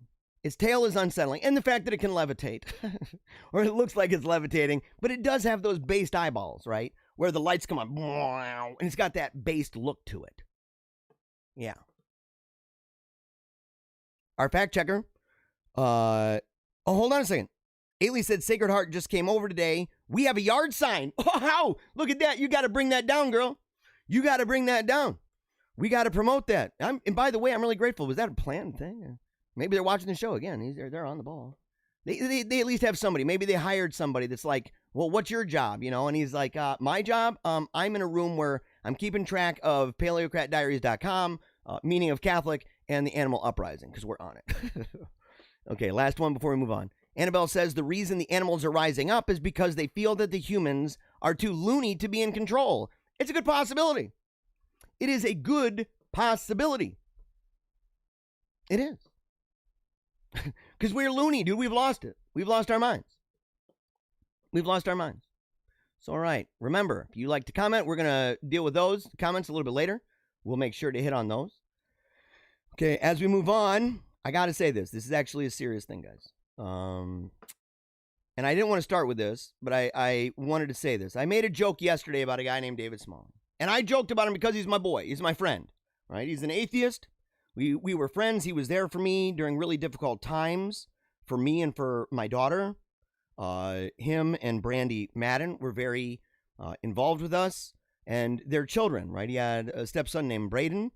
And I saw this. My wife, she shared this with me. Here, hold on one moment. She shared this with me last night. And it was breathtaking. I didn't know how to process this. And it was really hard because Braden was a cool guy. But David posted this last night. Last night, my son, Braden, was killed in a motorcycle accident in L.A. He was 2 weeks from his 21st birthday on Thanksgiving. I haven't talked about him recently as he'd moved out and started his own life. But now we are simultaneously mourning and having to working through logistics of what happens next. So I apologize in advance for the lack of content in November, and I will keep you updated as more information is available. I encourage everybody to pray for him and to pray that he will do his best in dealing with this. I know what it's like the week following a death of a child. And I know what it's like. I know the lack of sleep. I know the funeral. I know the funeral home and talking to them and all of this stuff, having to confirm, yes, this is in fact him or whatever. All of this stuff, burying them in the ground and realizing that is the last time. That is the last time that you will see them above the ground, even in that state. And I know how painful it is. And so we pray for them. And I know they don't believe in that. I know that they don't believe in that. But I also know that they're the kind of people that, you have the right heart about this, and they're not gonna get mad at you. And it wouldn't matter anyway. We'd pray for them anyway. We'd say, yeah, I'm glad people prayed for me when I was an unbeliever and I went through different things. When they prayed for me, it might make me mad, but at the end of the day, looking in hindsight as it stands now, I'm really grateful for it. And I don't treat this as one of these things. I don't treat every opportunity like a way that I could manipulate a situation to try to see if somebody is going to become a Christian. I try to be consistent all the time to say, this is who I am. This is what I'm about. This is what I believe and why. And this is why I think that you should too. And let's just live this out. And in the meantime, I'll buy your beer, you buy mine. We go back and forth. We have fun. And we talk about these things. New evangelization. I believe in that, by the way. So, okay. So make sure, please, pray for David Smalley. Pray for him. Pray for Brandy. Pray for them. They're friends. They're friends of mine. They're friends of the show. They're friends of Team Tiny Dancer. And that is a really important thing to us. And so I asked the Wolfpack, please pray for him. And by the way, if you ever want to hear, I did a 3-part, he had me on his show for a 3-part series. So I was on there for I think it was like 6 hours altogether of audio of us going back and forth on a lot of different things, politics, religion, you name it. It was a whole bunch of fun. But before we move on, Ailey came down. Is that Wolfie? 5. Oh, no, hold that. Sorry about that. Wrong one. Wrong one. Look at this. Okay, so we got little wolves. Let's get little wolves in here. Hold on. Oh, we got little wolf. We got little Wolfgang. So, okay, we got our little dude up here. Okay, he's super pumped up. Oh, look at that smile. Yeah, dude, he's a chunk. But show that sign. Show that sign. So while we were talking, apparently we got a sign. Look at this. Sacred Heart Academy. Yeah. Put it up here so they can see. And yeah, lift it up at pre-K through 12. Lift it up even higher so they can see a life well lived. Up even more. shgr.org. Sacred Heart GR. So shgr.org for those who were wondering about it. And you can make donations. You can make donations to the cause. Oh, boy. Dude, don't you love this guy? And his name, by the way, for those who don't know, this little dude's name is Wolfgang Phoenix. He is Wolfgang Phoenix. We asked the kids, we said, pick the most hardcore manly name you've ever thought of in your life. And they're like, oh, yeah, this is the name. And it was Wolfgang Phoenix. And this is him. Oh. All right. And that's Ailey in the back here. That is Ailey in the back. Oh, yeah, man. All right. We're going to move on to serious business. We are going to move on to serious business, guys. Here we go. Okay. First of all, just a reminder. Oh, no, not a reminder. Not a reminder. This is a new one. Great news. Pentagon advisor Douglas Macgregor may have the Trump administration withdraw troops from Afghanistan. Super genius, by the way. Super genius. And look, if in fact he's going out, if in fact he is, he needs to take it down with him. He does. He needs to take it down. He needs to realize, look, and a lot of these things were things that I believe should have been done in the beginning. I mean, I complained all the way through. You think John Bolton For example, what the heck is John Bolton doing there?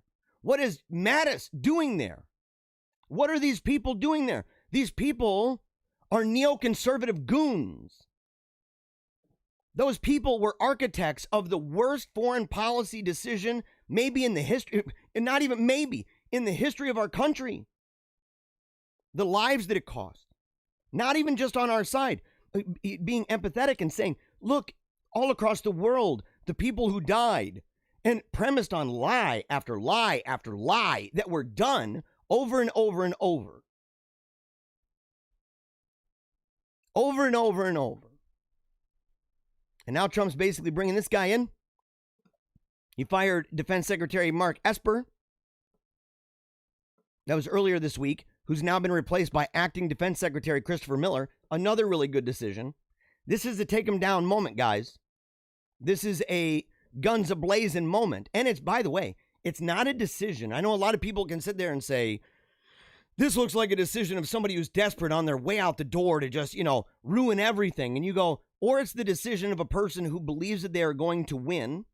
And look, even going back to Smalley, his post is supposed to be most recent one that I saw, other than the one about his stepson. The most recent one was a guy talking about the legal possibilities of how this could play out in court, especially with the Supreme Court as it stands right now. That's totally true. And it's a freak out moment. You're starting to see that these people are going, wait a second. So in a republic, the people down below aren't really the final say when it's disputed? Votes in general, right? Any vote that you can touch isn't. It has to be legal. It has to be licit. It can't be some shady crap that we're seeing over and over and over again. By the way, it's overwhelming. And remember, I told you it was going to change from there's no evidence to it's not widespread to shooting the messengers. These people are going to shoot the messengers of all of these things because they're going to see it, and then they're going to be like they're going to pressure people to not escape the Thunderdome that they've created with the social media platforms. So like Facebook and Twitter, these places, they'll say, stay there, guys. Don't go to places like MeWe. Don't go to places like Parler. That's really bad. And they'll make fun of you. They'll mock you and everything else under the sun. And they'll be like the people on Unreliable Sources with Brian Stelter. They'll be on Unreliable Sources saying it's dangerous for democracy that people are going to different platforms. That's kind of crazy. But do you know why they're saying that? Do you know why they're saying that? Because there is an element of truth to this, that it is actually dangerous to democracy, not to a republic. To a democracy, the people in control, the masters of the universe, keeping people in one place and having control over all the levers and sitting there and going, oh my gosh, we can make it so that only this can be seen. These people are kicked out. These things are boosted. It gives them a lot of control. And because it gives them a lot of control, they believe that they are the masters of the universe, not only in the here and now, but the destiny. They're puppet masters. And they're like, oh no, we are going to ensure that stuff is going in this direction. But people, there's going to be a blowback to this. Again, there will be a blowback to all of this. There will be a reaction. And they complain and say, well, there's no fact checkers over there on Parler. And you go, yes, there are. Yes, there are. It's just not limited to the corporate fact check. It's like saying you have one industry, you have one business, and that one business has a speech code. And someone goes, well, I don't particularly like that speech code. I think sometimes that speech code is whack. I don't trust the system over there. I'd like to go work for this group over here. And let's say they have a speech code, and another one's got a speech code. Whatever. I'm down for multiple competing fact-checking devices and fact-checking organizations. I'm down with that. In fact, I think that is the best way to deal with this. To have it lumped into one, unless you have some kind of chrism for infallibility, you're hosed. And we've seen this. That's why people don't believe it anymore. They see this has been disputed. They don't care. The only people who care about that crap and push on that on Facebook and Twitter are the disputers. And the disputer people are the people who they will read that and they will trust that as though it is an oracle. They don't, the concept of fact-checking fact-checkers, no. No, and the idea, and they're the kind of people who would condemn alternative facts and not even understand what that word and phrase means. They wouldn't even know why that's a significant and very important phrase, especially in a world that is more and more and more becoming monopolistic, more and more centralized instead of decentralized. So you make a bad decision, you end up pitching something that's bullcrap, and you're a highly centralized thing, and you're getting rid of all of the people who are dissenting. Boy, oh boy, that is a bubble that's about to burst. And speaking of that, I want to read something to you. It's got a powerful lesson. I've been reading these cautionary tales. Been reading Cautionary Tales by Hilary Belloc. And before we read this, we got to get pumped, because those were the announcements. We got to get pumped, right? Because we're going to go, of course, over 12 o'clock. We've been doing it a lot because of the moment that we're in. It will not last forever. So enjoy it while it lasts. This is a boosting promotional effort that we're doing for the time that we're living in, and it will last for a duration. After that, we will go back and it will be strictly 10 to noon. But for now, put your seatbelts on, because we are going to need to do a little something. And that little something that we are going to do is to raise our glass very high. We are going to raise this glass very, very, very high. Pour your coffee, pour your tea, pour your slurm, whatever it is. Pour your beer and your liquor. I don't care, whatever you got. Whatever you got, pour it, man. Make it strong. Make it strong, man. Because the reason why is today is the day that the Lord has made, and we are going to rejoice. We are going to be glad in it. And the reason why we are going to do it is simple. It is because God is God. Because we are not God like God in a world that is not God. That's actually intentionally constructed because we have that dynamic to us. We have a soul. We are flesh, we are spirit. We are mortal, and we have immortality residing within us. And we are placed within this capsule of time where everything has a beginning and it dies. And so we have to resolve each and every day. It's a difficult game that God has given us to play, and we have to focus every single day on making certain decisions at the core that help to set in motion dispositions, postures, thoughts, and events, actions in our lives that will make not only our lives better, but the lives of those we love better, even the lives of those who may hate our guts. And we are committed to this enterprise. And here at this show, this wolf pack right here that meets every day, this wolf pack has a commitment. And the commitment is this. Here's why. And I'll answer your alternative facts in a moment, Dylan. Here's why. We have three propositions. We have three mottos that we live by on this show. And that is this. We never give up. Never. Okay, we give it everything we've got. Everything in our bones. Keep on smiling, no matter what. Especially when things are going tough. Because that's just life. And memento mori. Remember death. I normally wear a pin. With a skull. And it reminds me all the time when I see that, I look at it and think, what you are, I will be. And what I am, you once were. That's the game. It's a serious deal. And that's why we resolve every single day to do our best. We use our gifts and talents. We use them with everything we got, trying to figure out, how can I make this world a better place than when I found it? How can I leave a mark on this place that makes it better, not just for myself, but for others, and not just for those who are alive right now, but those who are alive in days and years and centuries to come? That's the commitment. And so we give everything we got. And this right here, this show, is me using my gifts and talents to the best of my ability. Right? As imperfect as that is. How many mistakes, guys, have I made? How many times have I come on the show and I end up using phrases, sharing an information, sharing a story that's incomplete, or that I don't have the mic on at the beginning of the show. It's happened, man. Maybe once or twice, but it happens. But no matter what, even in those moments, this week we had one where the internet was going down and down and down, and it was so frustrating. But I said, I live by this. I live by this, and I know you do too.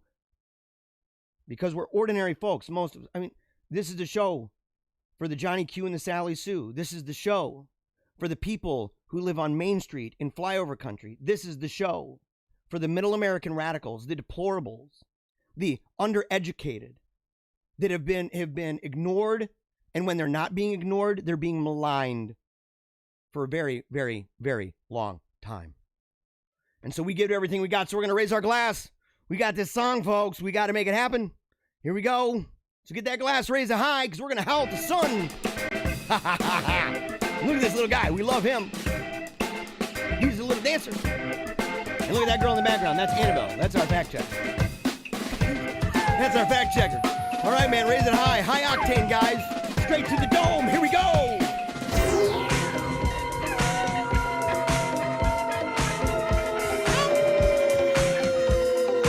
Yeah, come on. Yeah, boy. Boom. Come on.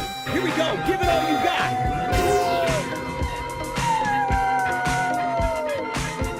Nothing's going to take us down. Nothing. We're victorious, warriors, children of the light, howling at the sun.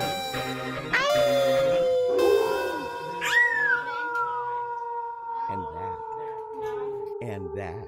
I love the ending. I love the ending. I love the ending. I gotta do this first. I gotta do this. First of all, I have to say something, because I brought up the idea of alternative facts.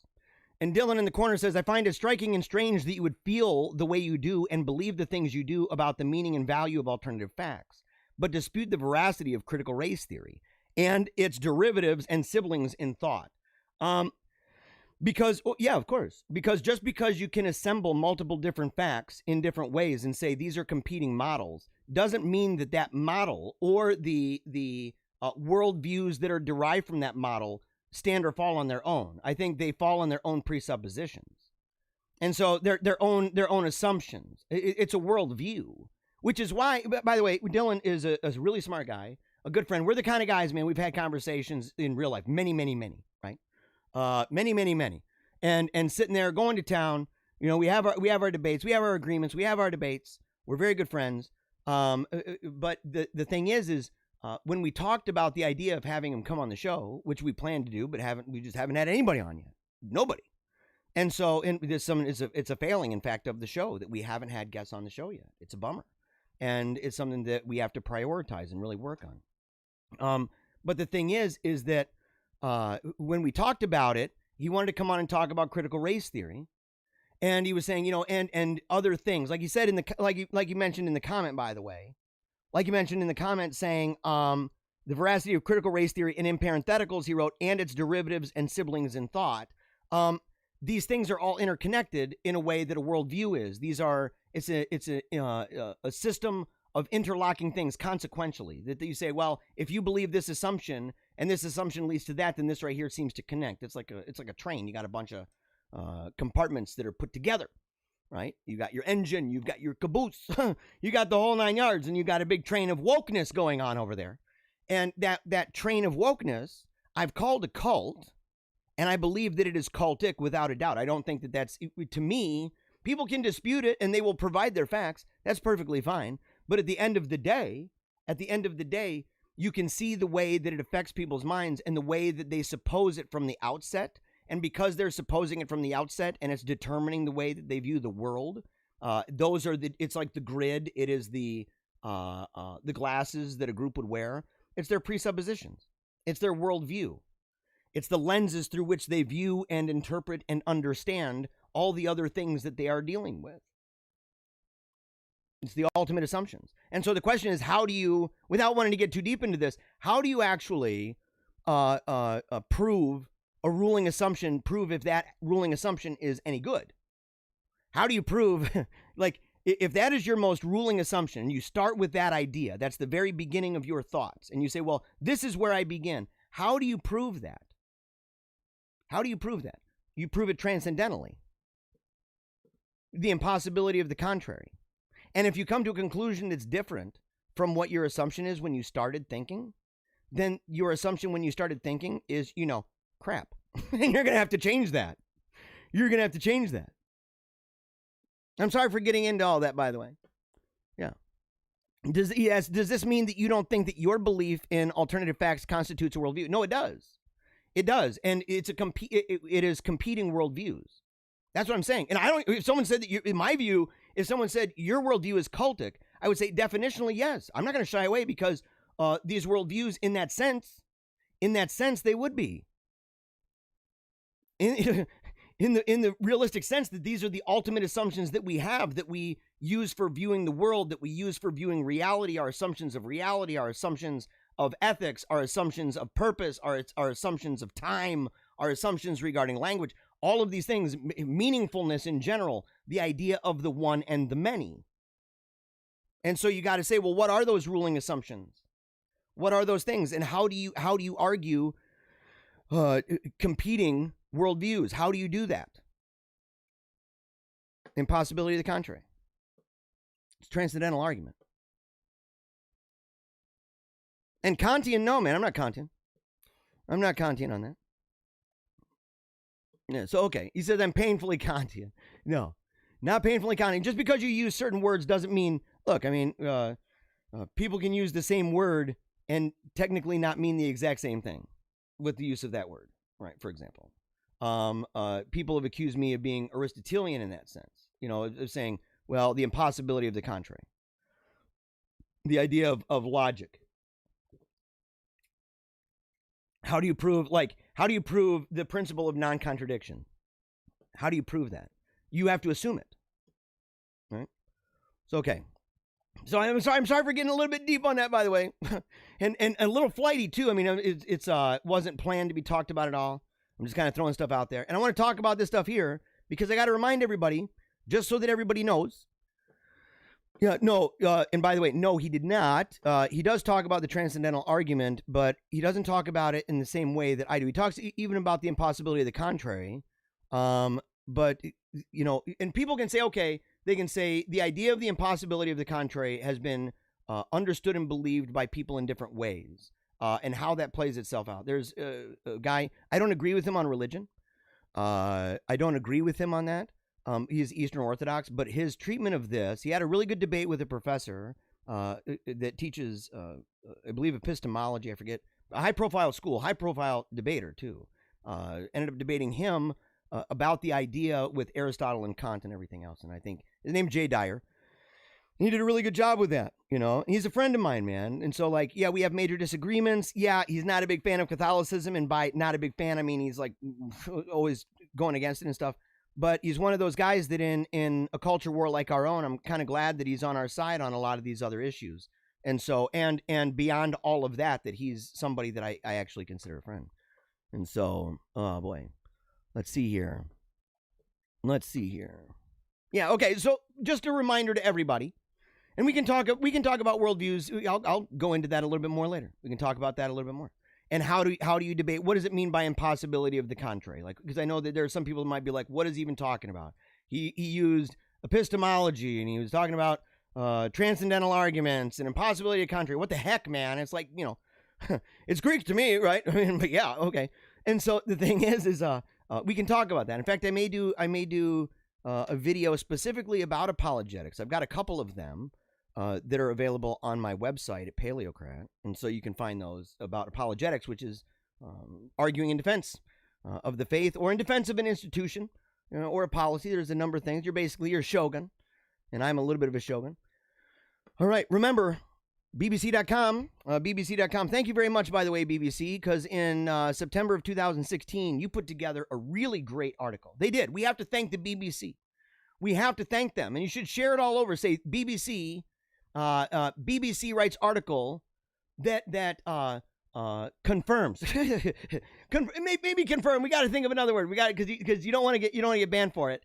Okay, because they would say, well, they didn't confirm it. That's not an after the fact thing.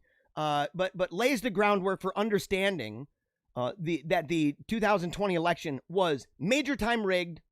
And it's because, and we're not going to go through it one by one, but just simply to say they go through, they talk about too many voters, a high turnout in specific areas, large numbers of invalid votes, more votes than ballot paper issued, results that don't match, delay in announcing results.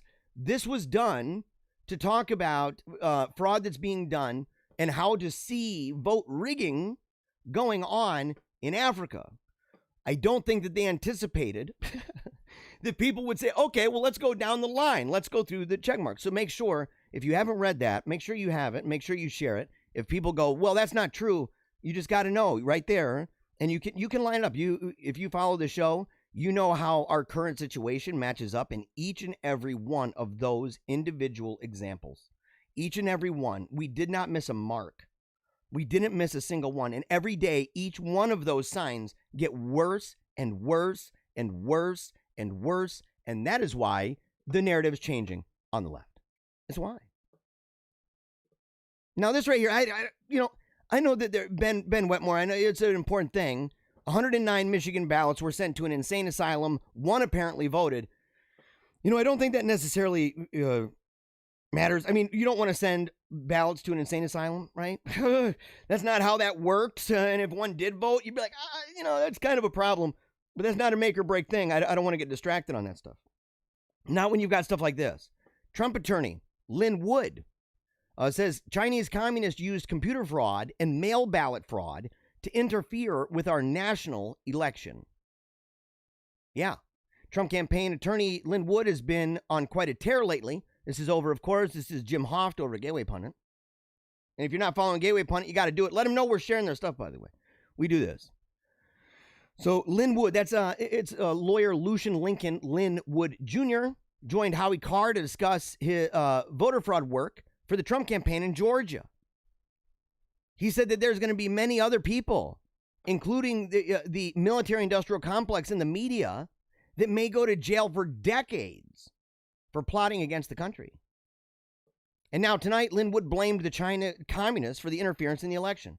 Number one, here's the timeline. Number one, infiltrate media and local, state, and national government officials. Ideology, money, and extortion. And we've been following this for a minute, by the way. We've been following, not on this show. We haven't talked too much about this, but in general, the right has been following the China crap for a minute, right? There's some excellent books on this, by the way. Some great documentary evidence, some great investigative work. Number two, Dominion voting systems deployed in U.S. prior to 2020 election. Computer fraud, okay? We're going to learn more about that. This is outrageous, by the way. Stuff that came out last night. Mind-blowing.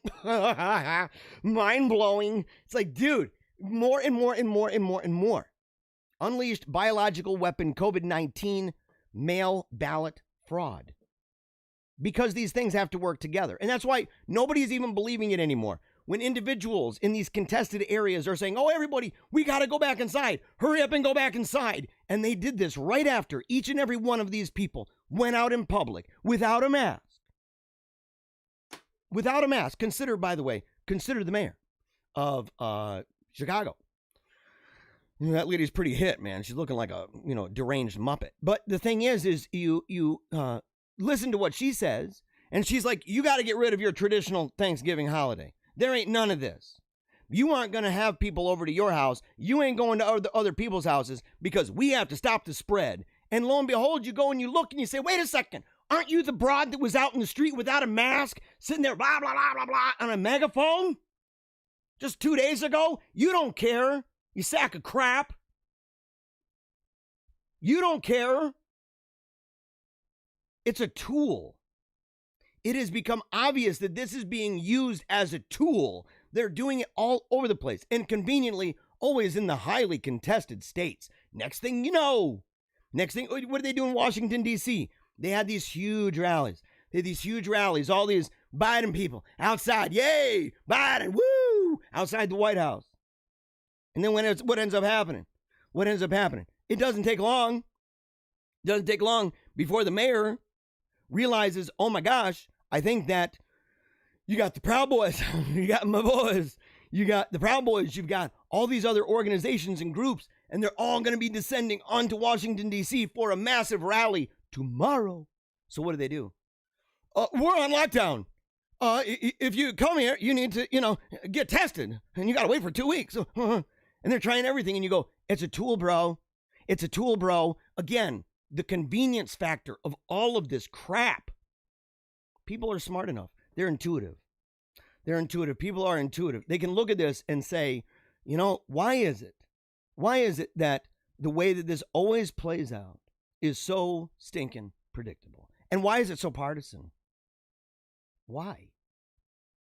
It's messed up, by the way. He continues, Chinese communists use computer fraud and mail ballot fraud to interfere with our national election. They thought we could be had and they could overthrow our duly elected president without firing a shot. Communists forgot that we are Americans who love and will fiercely defend our freedom and Constitution. They forgot about real Donald Trump, who loves America and its people. They forgot that the United States was founded under God, and they forgot that God wins. Pray for our country. Pray for all. And the reason why, and this is really important, guys, this is important, is because we're playing with very volatile stuff. I talked to a guy yesterday, and I should say this, man, before we go. Tomorrow, I should have said this at the beginning of the show. Tomorrow, I'm going to be speaking at the state capitol in Lansing. Okay, connected with the organizers over there. I'm going to be speaking. I think the event begins at noon. What does it go till 4? People in the comments, they might be able to let you guys know the exact time with that.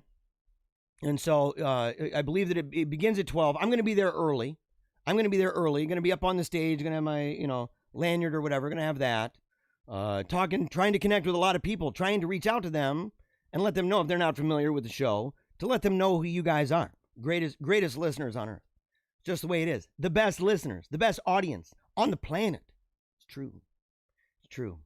And so we're going to talk about that, but at 2:45, I'm going to go on, and I get like 10 minutes, 10 or 12 minutes, because it's in 15-minute blocks. There's a song, an intro song that they're going to play while I come out. It's going to be super awesome. Mega based. Adam says 12 to 4. Yeah, Adam Heikla. By the way, dude, thank you, Adam.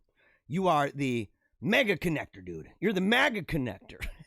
Is what you are, bro. You are a networking fiend, dude.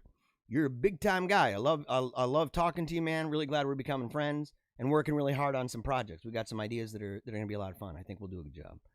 So very, very grateful. And you can see Adam tomorrow. We're going to have a bunch of people, in fact, who are listening to the show, a bunch of people who are going to be there. And you can, we're going to maybe even do a little bit of live stream. I'll do a little live stream maybe for a little bit for Holy Faith Media. So if you want to be there, I strongly encourage it. It's better than sitting at home. If you're in the area, if you're in Michigan, make that haul. Get there and meet up with me, okay? Meet up with me. It's not going to be hard to spot me. It's pretty easy. Okay, breaking.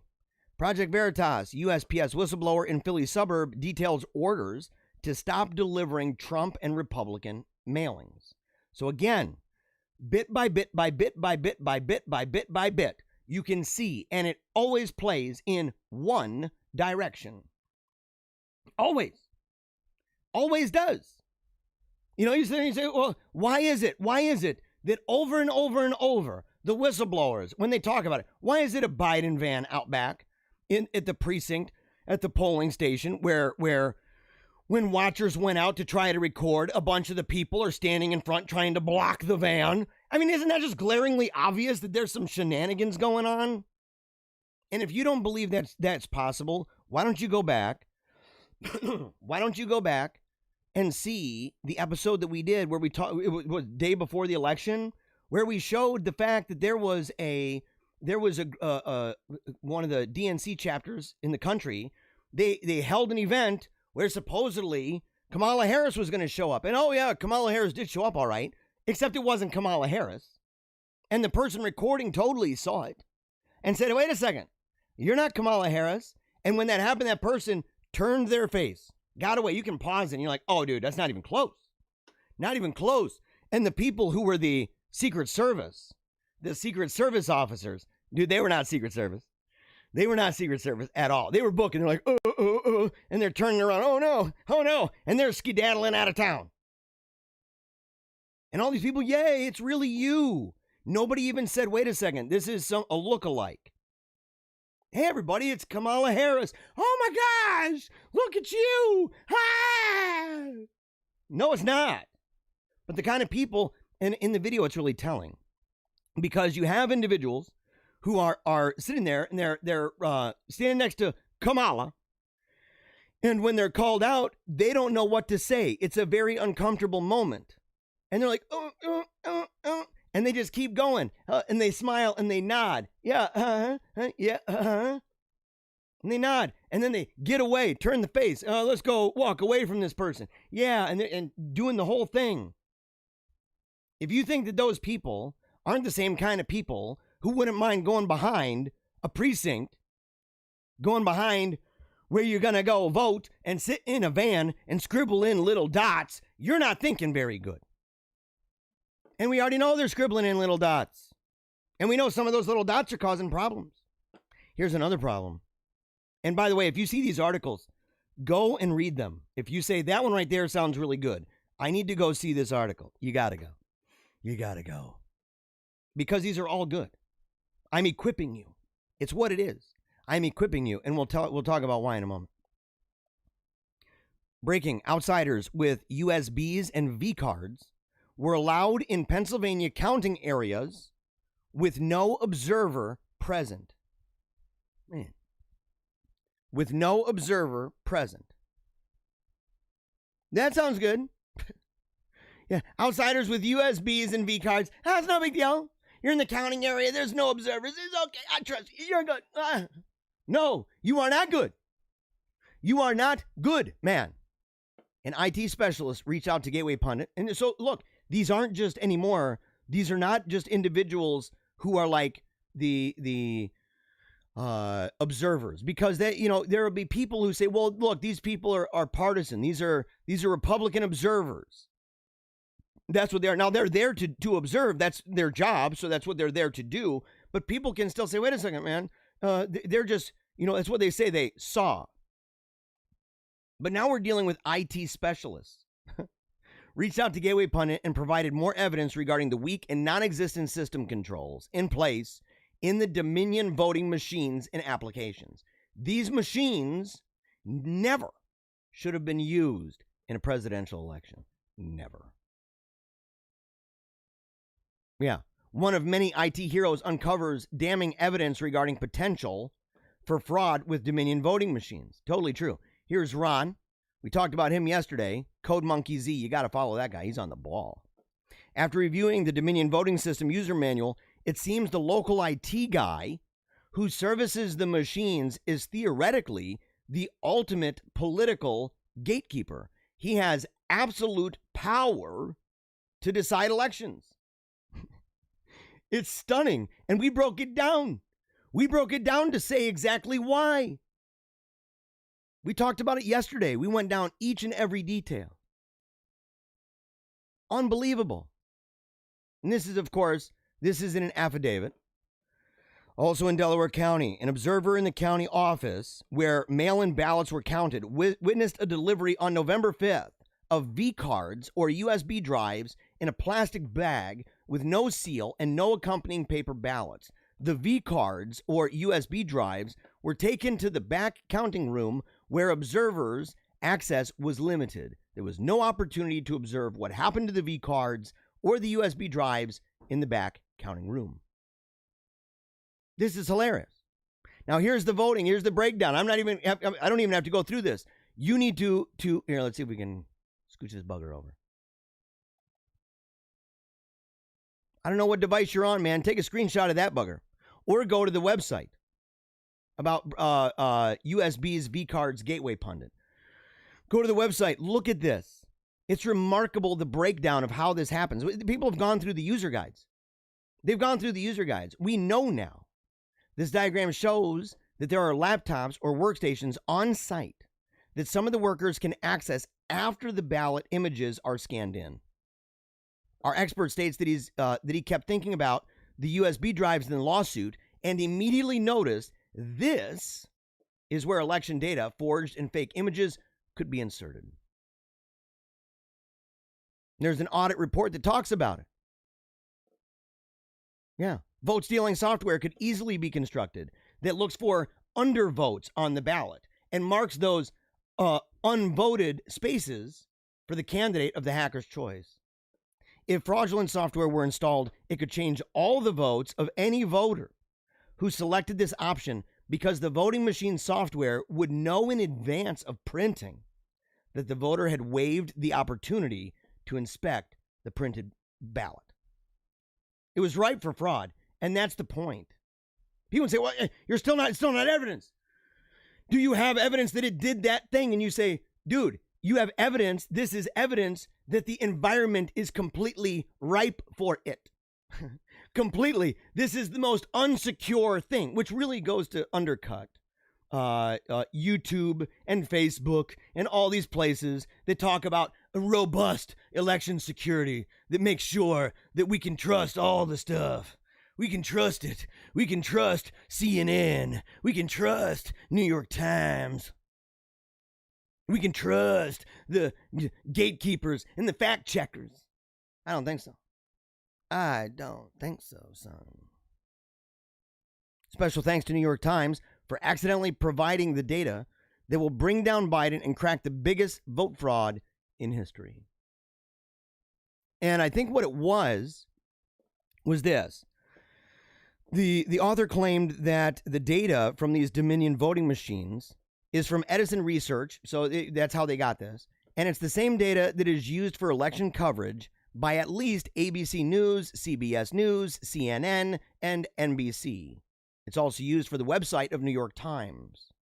Based on this initial analysis from the New York Times, over 500,000 votes were identified that were switched from President Trump to Joe Biden. We talked about that, by the way. We talked about yesterday, we ran down the numbers and we showed the analysis that demonstrates and shows how it happened.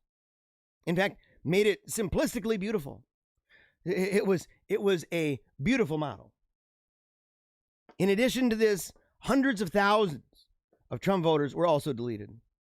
We now know that there was tremendous fraud. Yes, we do. And you can go and check all this out. In fact, this right here, I'm watching this. I'm going to finish watching this today. This is fantastic, by the way. This and over at Conservative Treehouse by Sundance, he's right. It says this is very compelling. Dr. Shiva provides an MIT PhD analysis of Michigan voting patterns, and the data reveals some irrefutable evidence of what has taken place behind U.S. voting systems. The video can be shortened to start at 18 minutes, but stay with it. So remember that. When you watch this, MIT PhD analysis of Michigan voting systems, when you go and you watch this, you can skip to 18 minutes and it's good, okay? By looking at two specific metrics. Number one, Republican straight party vote percentages. That would be your x-axis. And two, the percentage of people who voted for Trump without voting for a straight Republican ticket, y-axis. Mathematicians and data scientists, like Phil Evans, who's on the show, are able to find the exact moment when natural voting patterns are manipulated by algorithmic triggers. Think about that, by the way. Think about this, that you are able to find out the exact moment when unnatural voting patterns, when those emerge. When the natural voting patterns, and remember, we talked about the mathematical law that showed the graph where you see the numbers and it follows a specific pattern, and all of the winners all over the country, you can see it over and over and over, and then you've got Joe Biden's and his comes down and then way above the line. It is dramatically off. And this, of course, has been used. This mathematical law has been used many different times in order to demonstrate if, when, and to what extent we had ourselves some election fraud. Election fraud. And that is what we got. It's what we got going on. But you got to watch it. But think about that they can see it. Oh, here it is. By the way, here it is. Look at this. So, okay, I said Trump's election data, it follows a pattern, just like all the winners. Look at this. You see that pattern? You see that? That's a natural distribution. Okay? This is mathematics, guys. This is some mathematics. And then, of course, over here, let's see, we got old Joe Biden. You got old Joe Biden, and you go, oh, that's kind of weird. I see that very natural pattern in the beginning that's going way down. And then all of a sudden, boom! And it goes up and up and up. And then down, but not all the way back down. And then over, and then down again. Phony baloney bullcrap, man. We all know it, by the way. This, you can't refute this crap. It is what it is, kids. It is what it is. Let's go ahead. I'll do a quick video. All right, man. Let's see here. Might do a couple videos, by the way. We're gonna go ahead. Nope. Let's go ahead and just zoom in on this part. They believed a lion could be brought to heel. They have total control That a lion could from his courage be pride. over every single thing. That the lion We'll go ahead and start that one back over. Hold on. would. Sorry about that. They believed a lion could be brought to heel. They have total control That a lion could from his courage be pride. over every single thing. That the lion himself would learn to kneel. They pull the strings. That a lion would not care, even if his line died. Things have to change. That the lion himself would accept such a deal. And they have to change right now. In the end, it was only to themselves they had lied. I am your voice. Woo! We salute you.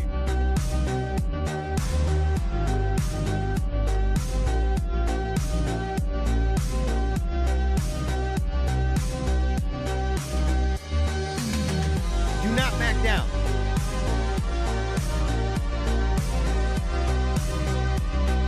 Do not give up. Remember who you are. Remember what we are. We're the United States of America. We're a republic, and we stand for it. We stand for truth. We stand for justice and the American way. And we're not going to let the president down. He's fought for us. We're going to fight for him. It's just true. Look at that. Rally under this flag, by the way. Rally under that flag. Let that be a standard. That and a crucifix. That and a crucifix. Lead the way.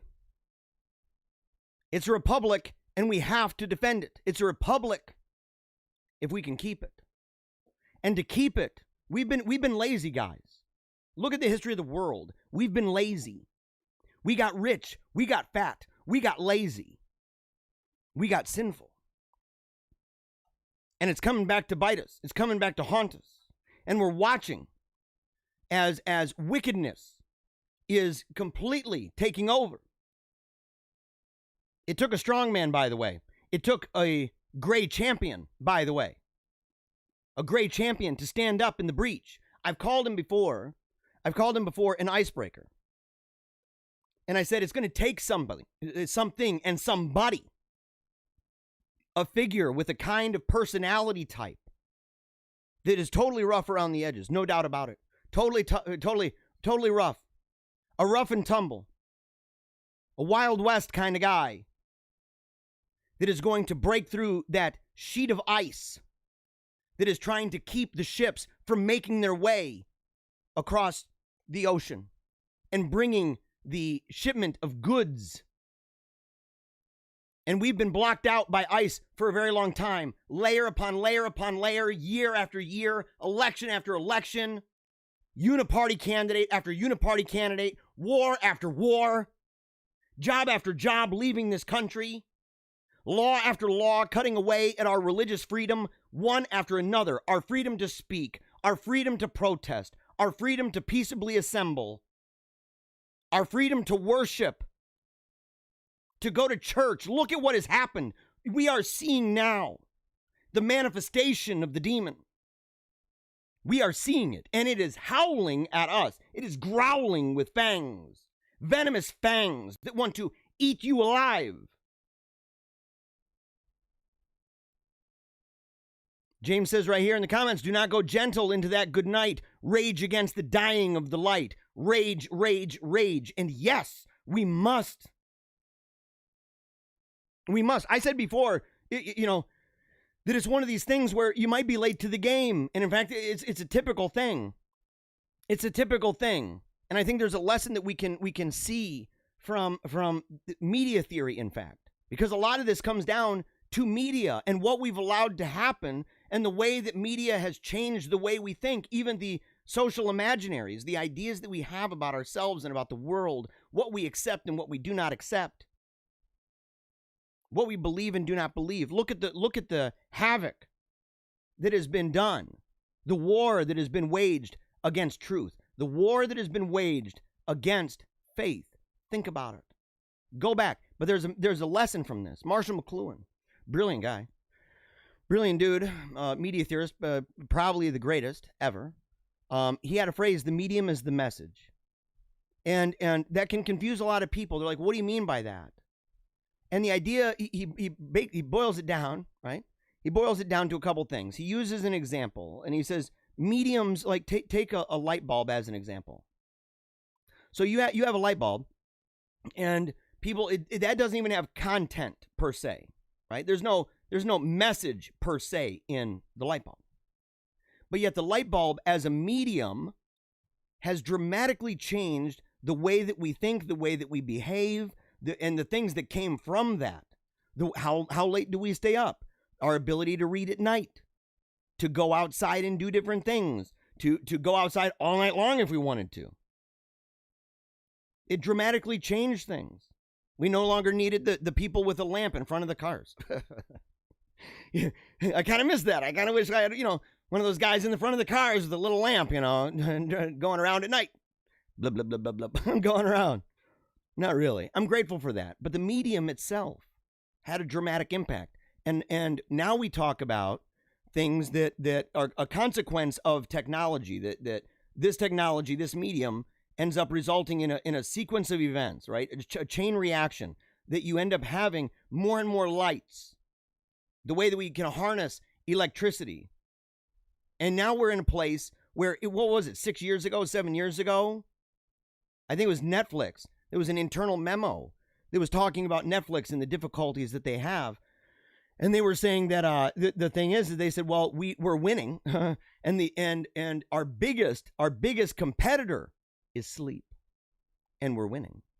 And now people are like, man, I'm hardly ever sleeping. I'm anxious all the time. And they're wondering, and now you're seeing this reaction to media, to social media in particular, but even other technologies, that you're starting to see people say, man, maybe, I need to separate. I need to get away from it. But they're not understanding the way that the medium itself is the message. A lot of people, the way to explain that, a lot of people will say, man, I wish that I wasn't so negative on social media.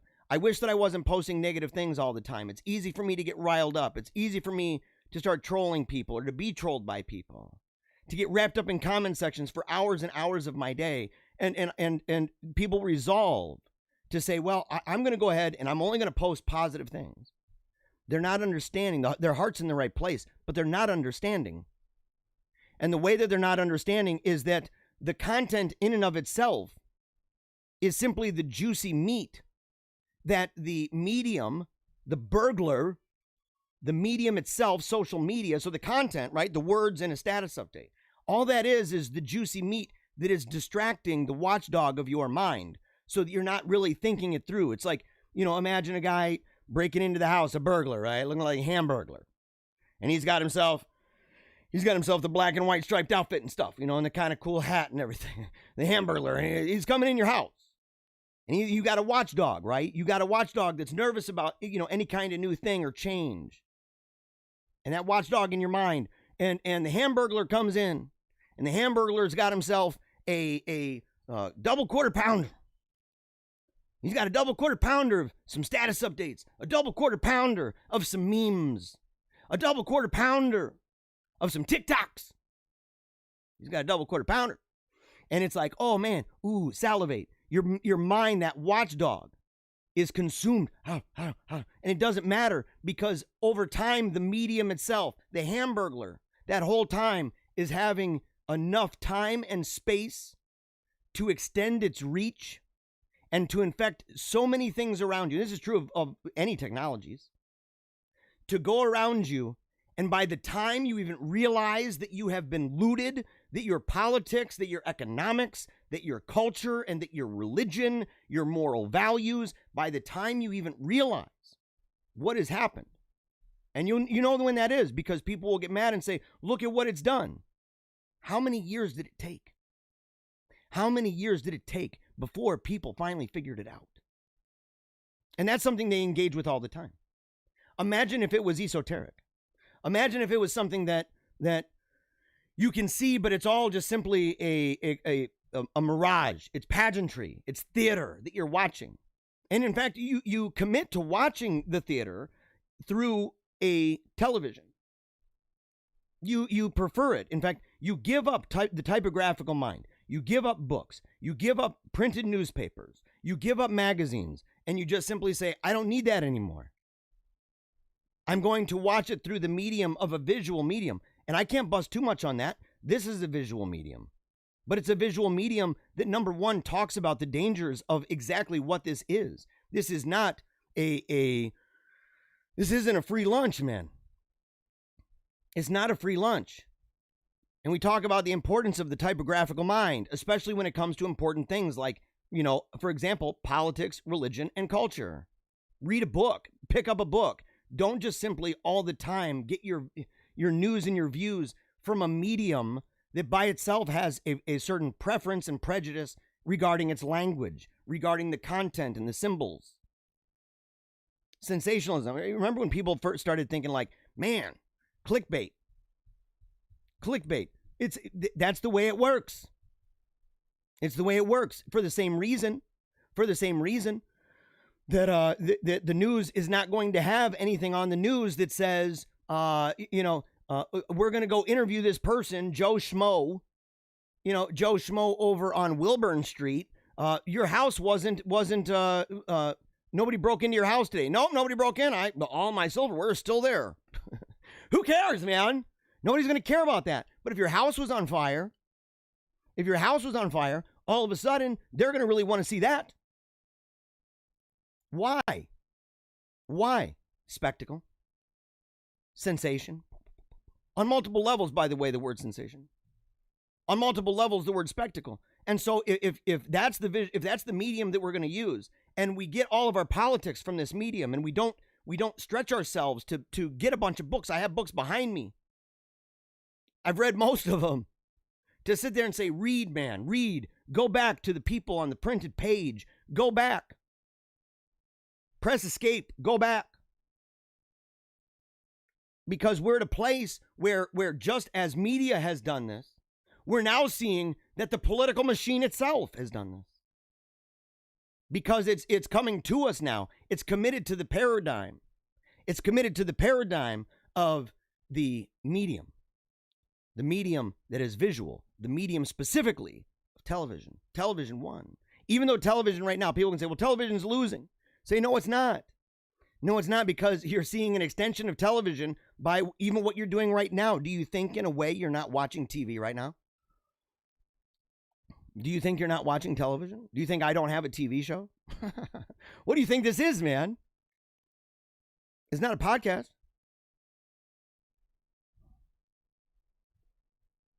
But we're seeing it. We're seeing the manifestation of the devil. We're seeing what happens after so much time. It infected our religion. It infected our economics. It infected our politics. It infected our culture. It infected it in such a way with an agenda, man, with a worldview that the elites have. it affected it in such a way that over a long span of time, we can begin to see the face of the monster. The mask is gone. It's funny enough that the mask was revealed at a time when they required that we put on a mask. Remarkable, in fact.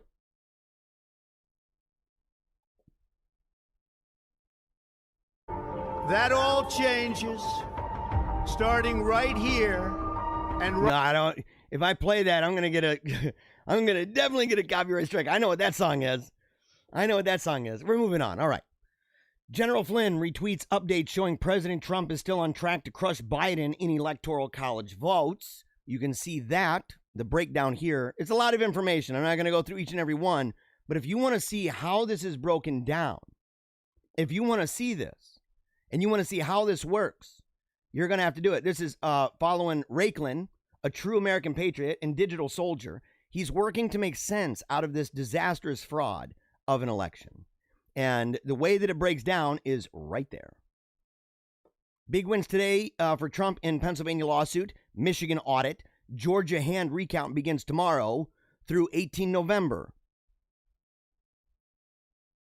Absentee ballots still being counted through the 18th of November. North Carolina will complete absentee count tomorrow by noon. Again, it ain't over. It ain't over. And they jumped the gun. And we knew that they would jump the gun. We knew the media would do it. We knew that they would do it. And why? Why do we know that, guys? Why do we know? How do we know? We knew because we'd been talking about the plan for a long time. It's an integrated one. They are a well-structured army. They are, or the enemies are a well-structured army. They've got their political people, all right? The people, the pageant people up on the stage, making the laws, doing all that. They've got their lobbyists. They've got their deep staters, the military-industrial complex goons. They've got all of those. They got their hitmen. They've got all of those. They've got their international connections. They've got those. And they've got their defense wing, right? Their defense wing in their operation is the mainstream media. The mainstream media is on board. And that's why you can watch video after video, man. I love seeing these. I love and hate it. I love seeing the videos, though, where you have all of these different news stations, and all the different news stations, man, they're saying the exact same script. Do. They're saying the same crap. Word for word for word for word for word, all over the country, and not just the main ones. You sit there and you say, why is it that even comedy shows like The Daily Show, back when it was still good, when Jon Stewart was on, back before, when it was still funny, and you sit there and you go, so why was it that he was able to make the point of showing the way that certain words are used, and people say, well, that's weird. This group, CNN uses this word, and then you've got MSNBC uses that word. Even Fox News uses that word. You've got all these people use certain words, and they're always punchy, to describe what is going on with specific stories. Why is that, by the way? Why is that? It's a framing device. It primes you. It primes you. Because you will now, if you hear it in every single angle, it's not an immediate effect. It's not hypodermic. I mean, it's not like the media talks and you just absorb everything. Although there are a significant number of people out there that's the way they view the world. They say, well, I want to know what's going on with the world. I'm going to turn on my trusted channel and I'm going to watch that. And then I'm going to move forward with that. And I'm going to mimic that. Those are the NPCs. Orange man bad, orange man bad. That's the NPCs, non-playable characters. And there's a lot of those. But you start to hear that, it's going to be easy, man. There's times, I've even heard myself, where if I'm talking to people throughout the day, all of a sudden, I find myself using some kind of word or descriptive phrase that I'm like, man, I didn't come up with that. It was used, I've heard that used throughout the day, and it's affecting, even in a small way, me. No one's immune from this. But that's what the media does. They get on script. They get a narrative. And if you hear the phrase narrative, this is a narrative war. I love the phrase info war. I love the phrase. because that's exactly what this is. And you look and you say, why is it? Why is it that the media over and over and over again, why is it that it is so predictable what they're going to say about anything? Why? There's an answer to this, by the way. It's not good. It's not good. Bethany goes, yeah, we now say super dupe. Oh, no. Oh, so see, I even have the effect on people. Mega dope, super dupe, cuckoo pant, crazy nonsense, that kind of stuff. Super dupe awesome. Mega dope. Yeah, certain phrases, but you hear that, and that's the way that language works. And so if you have a unified front, which is what they have, but they jumped the gun, man. They went and they've been doing this thing saying, well, if we just pound away at it and just pound away at it over and over every day, even to the point, was it Facebook? Did they take away President of the United States under Donald Trump? Didn't they make him a presidential candidate? If you do that enough, you can frame it enough. And what it would do at bare minimum is it would have the kind of potency to actually make it so that you are disheartened, demoralized, in fact. But you cannot allow yourself to be demoralized. There is a lot of reasons to be excited because we get news like this. And this is the last one, and then I'm going to show some video. I'm going to, we have stuff we're up against, guys, including time. Dominion Voting Systems Officer of Strategy and Security, Eric Coomer, admitted in 2016 that vendors and election officials have access to manipulate vote. By the way, this guy right here, once this came out about this guy, he wrote a manifesto, an Antifa, hardcore anti-Trump manifesto, big time. Within minutes of him being outed, you have Dominion Voting Systems removing him, removing his bio, and you have Twitter going crazy, blocking. If you post it, oh no, you're deleted. Why? You violated community guidelines. Why? How did I violate community guidelines? You're sharing something of a guy on a board. He's the director of product strategy and security at Dominion Voting Systems. Right there. And there you go. Denver, Colorado. In 2016, he told the Illinois State Board of Elections that it was possible to bypass election system software. There he is. There he is. Dr. Coomer's statement, this is from a 2016 article at The Post. Dr. Coomer's statement brings to light a very serious issue all voters should understand. What Dr. Coomer told the board is that Dominion Voting does not go back for recertification of software when threats to their code are discovered. This is the reality of the security of your vote. And there's the video. You can watch the video itself. You can see what he's talking about. See and hear what he's talking about. And then lo and behold, you look and you say, well, wait a second. Look at this. Clinton Global Initiative. Democracy through technology. Dominion Voting. There you go. The AP mentioned Coomer in their September article. AP article on Georgia machines from September 29th. And what do they say? The fact that the issue, and they called it a big deal, was discovered during pre-election testing shows that the system worked the way it was supposed to. Eric Coomer, an executive with Dominion Voting Systems, which sold the state its new election system last year for more than $100 million, said the problem has to do with the way the voting machines communicate with the underlying Android operating system. Dang, son. Dang, son. But he has an Antifa manifesto. To all media. Public statement from Antifa in response to the threats issued by the United States President Donald Trump. Dear Mr. Trump, let us be perfectly clear. And he goes through and he's talking about Antifa.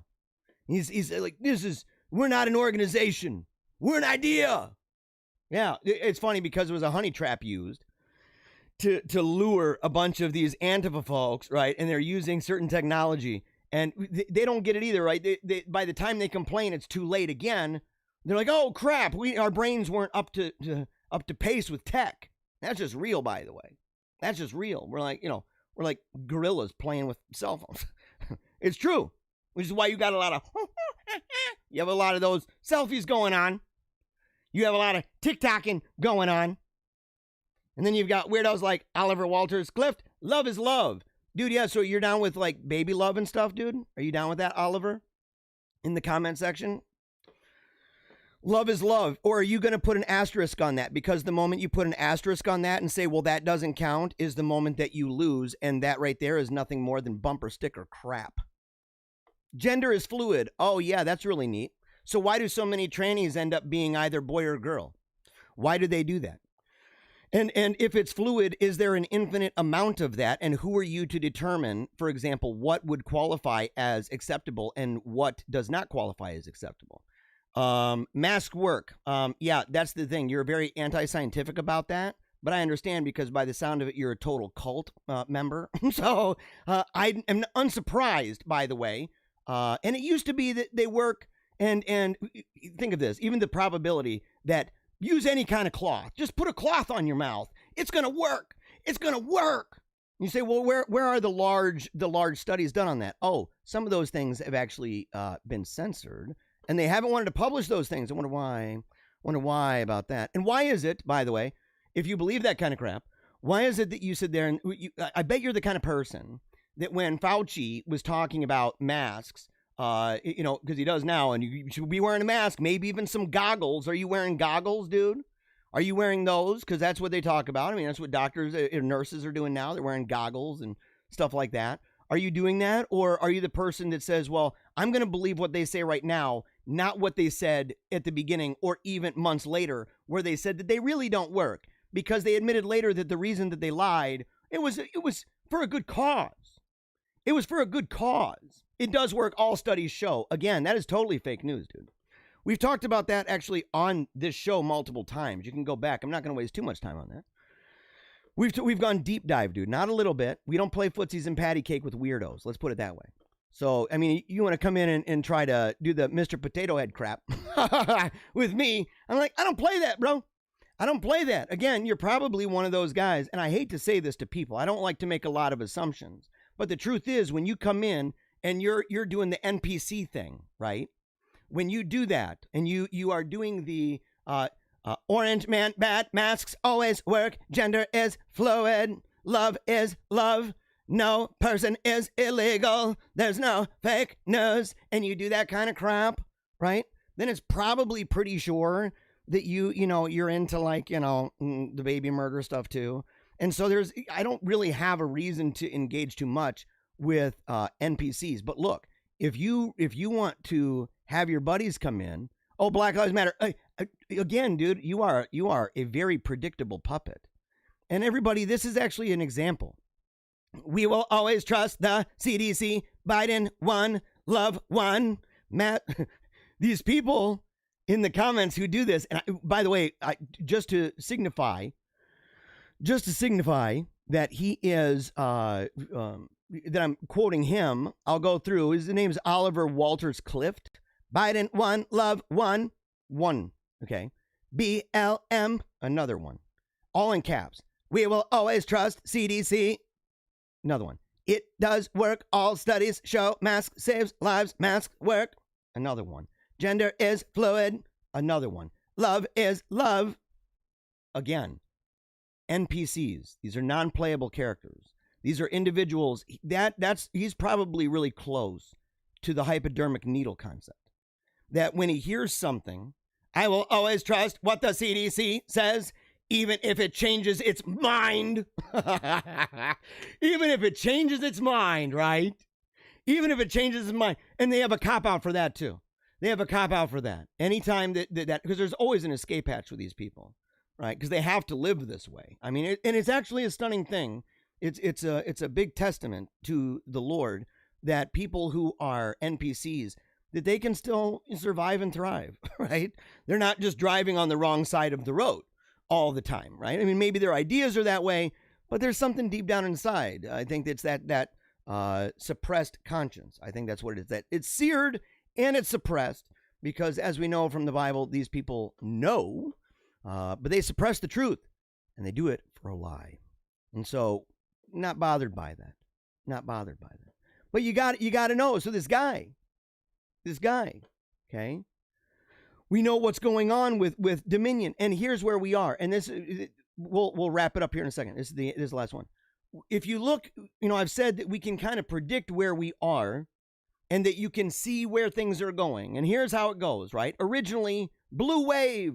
Biden was the least popular candidate in U.S. history, right? But it's a blue wave. We know that's wrong. We've seen it, and now the blue is really mad at each other. And they're, you've ruined it for us. I don't ever want to hear those words again. I don't want to see AOC ever again.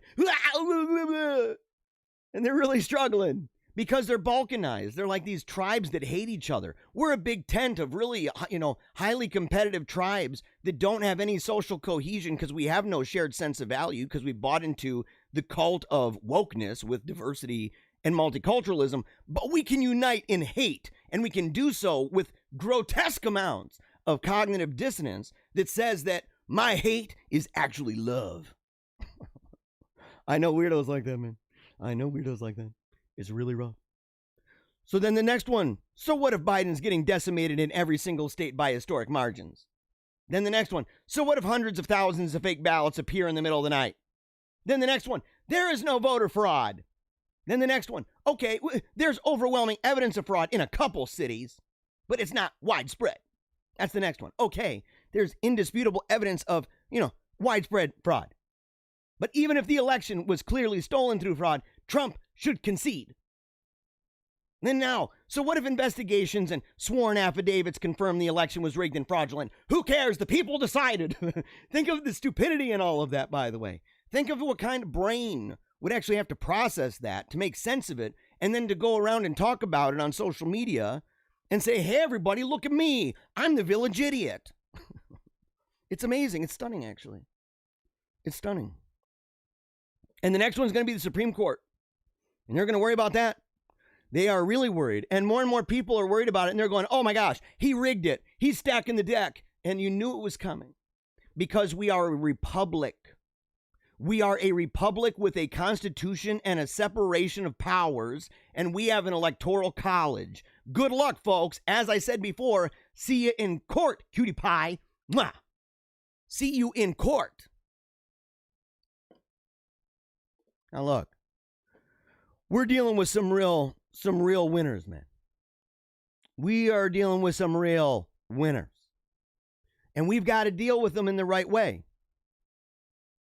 Walter Bishop said charity or love is defined as the theological virtue by which we love God above all things for his own sake and our neighbor as ourselves for the love of God. I agree with that. I also believe that we can criticize ourselves for being very ridiculous. And I think that kind of some people without additional context, and I love theology for this reason, that some people would see that and say, well, if I love my neighbor as myself, I wouldn't want somebody hurting me, therefore I would never want to do anything that would be against my neighbor. But there are times when, in fact, that's really important. There are times that we need to actually step into the breach. But yes, Walter Bishop, charity or love is defined as that. So when they say love is love, that person who says love is love, I don't know if you knew what that was about, by the way, Walter. And by the way, thank you for the definition for that. Is that the Catechism, CCC? So the thing is that when people say love is love, and by the way, did you notice he didn't answer that? He didn't answer that. He didn't answer the love is love thing because he can't. Because if you say love is love, then you're going to have to deal with people who say, well, love is love if that's all it is. And anytime you got bumper sticker crap like that, you just know that it's not really going to work because there's always going to be an asterisk. There always will. You'll say, well, what is love? Well, love is love. I mean, that right there, for one, that's so circular, it's actually vicious. That is a vicious circular statement. They don't even understand how language is. Again, they're playing Mr. Potato Head with this crap. Or they're patty cake people, bubble blowing, Play-Doh rolling, that kind of stuff going on. But they're going to have an asterisk because they're going to have to say, well, some stuff is not love. Like, I brought up kids. I brought up children. Now, he's probably down with the idea that, little Sally and little Johnny can get sex changes, 8 years old, 6 years old. Maybe little Johnny wants to get his winky cut off. Look, 8 years old. Let's stick with 8. Joe Biden said it's fine. Money Down says this cat says it's fine too. Okay. So if you sit there and you go, okay, so he's down enough to cut Mr. Winky off because he thinks he knows he's into, he's got a real grasp on sex and gender. He really understands that at age 8. It's totally profound. The idea that they also are not okay with the idea of maybe, having the sex with little kids, it's highly likely. I mean, he's probably down with little drag. What's his name, man? Desmond. Desmond, the not so amazing, right? The drag kid. Probably down with that. Probably doesn't have any problem with him going and dancing for money in gay bars and stuff. Getting money put in his little pants. Probably doesn't have a problem with that. If you get really down to it, it's probably like, hey, maybe we should really reconsider the idea that, man-boy love is fine. And if they say no, then, well, guess what? They've just taken the poison, because that asterisk that was necessary in order to preserve your idea of love, a way to protect it from that accusation, goes to show that love is not love, right? Your definition, it's a Trojan horse. And it sounds really good. It makes them feel special about themselves. It makes them feel very special, And so it's one of those things, man. It's one of those things. And yes, very good comments, by the way. Yeah, AOC is our queen. Love is love. They just keep going at it. Love is love. Show me literally any single piece of evidence. By the way, I show evidence over and over and over, Home Slice. You're a horse blinder person. Guys, do you see? I hope you have a great deal of confidence now to simply know that these people are a dime a dozen. Their arguments are not even arguments. They are this thing. Me no see you. It's like my son. My son, he's 2 years old, or almost 2, and he's sitting there. You go in the bedroom, and he doesn't want you to see him, so he closes his own eyes.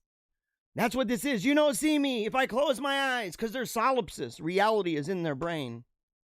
Reality is in their brain. And it's dangerous, because we're talking big things, and I said I wanted to talk about this. And so I want to talk about this real quick. George. This is from Cautionary Tales by Hillary Belloc. Okay. And then we're going to watch a video. By the way, thank you guys for tuning in. Even thank you, Oliver. By the way, man, I really hope that you give it a downvote, dude. Give it a downvote, and then share it with your friends and say, dude, this guy's a raging bigot. We need to get him off. We need to make sure that people like him don't exist, because love. Do it, dude. Share it with all your friends. Let them know. And let them know that I'll be back again tomorrow. And the next, or not, well, not tomorrow. I will. I think I'm going to do a live stream, because I'm speaking on the steps of the Capitol in Michigan. So if you or any of your friends are there that really want to get at me, let them know. They should go to the Capitol in Lansing. I'll be there tomorrow from noon to 4. Going to be speaking at 2:45. So we're welcome everybody. We welcome everybody.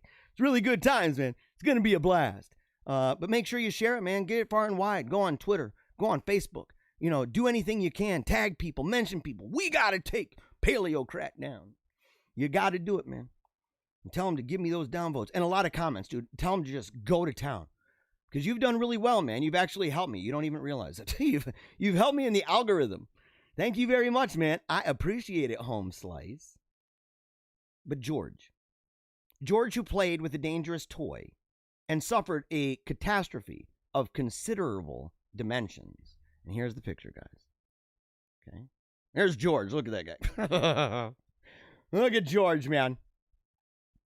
When George's grandmama was told that George had been as good as gold, she promised in the afternoon to buy him an immense balloon.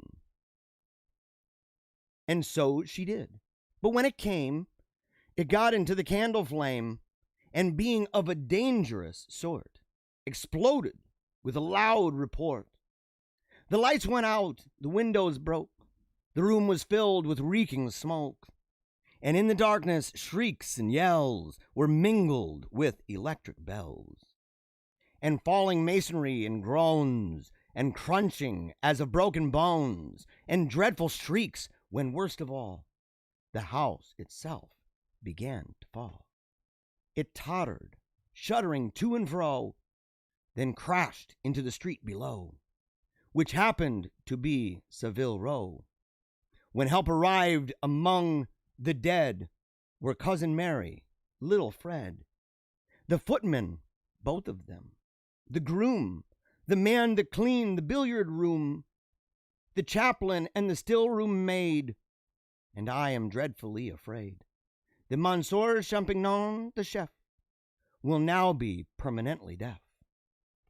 And both his aides are much the same, while George, who was in part to blame, received, you will regret to hear, a nasty lump behind the ear. The moral of this is that little boys should not be given dangerous toys. And I say this because it's not just a criticism of those in the world, right? A civilization is a dangerous toy. A faith system is a dangerous toy. A worldview is a dangerous toy. Political power is a dangerous toy. Sin is a dangerous toy. Power is a dangerous toy. Technology, dangerous toys. And we need to realize that the effect of this, that if we are not wise, and if we are not righteous in the way that we approach these things, to say we first of all begin with the fear of God, and we rely upon him and not our own understanding, and that we say we need to understand exactly what we're dealing with. You know, if you're going to be into hang gliding, learn what to do if there's turbulence. Don't just say, I want to hop on a hang glider. Because ultimately, democracy falls into that sort of thing. You got people, really, really low information NPC types, that sit there and they're like, I want to vote. I am a thinking being. And you're like, you are, but you don't think very good. You're not doing very good. Your ideas of the world, your ideas of what's just and right and true, to be honest, they suck. You're not very good at it. You don't live a very well-examined life.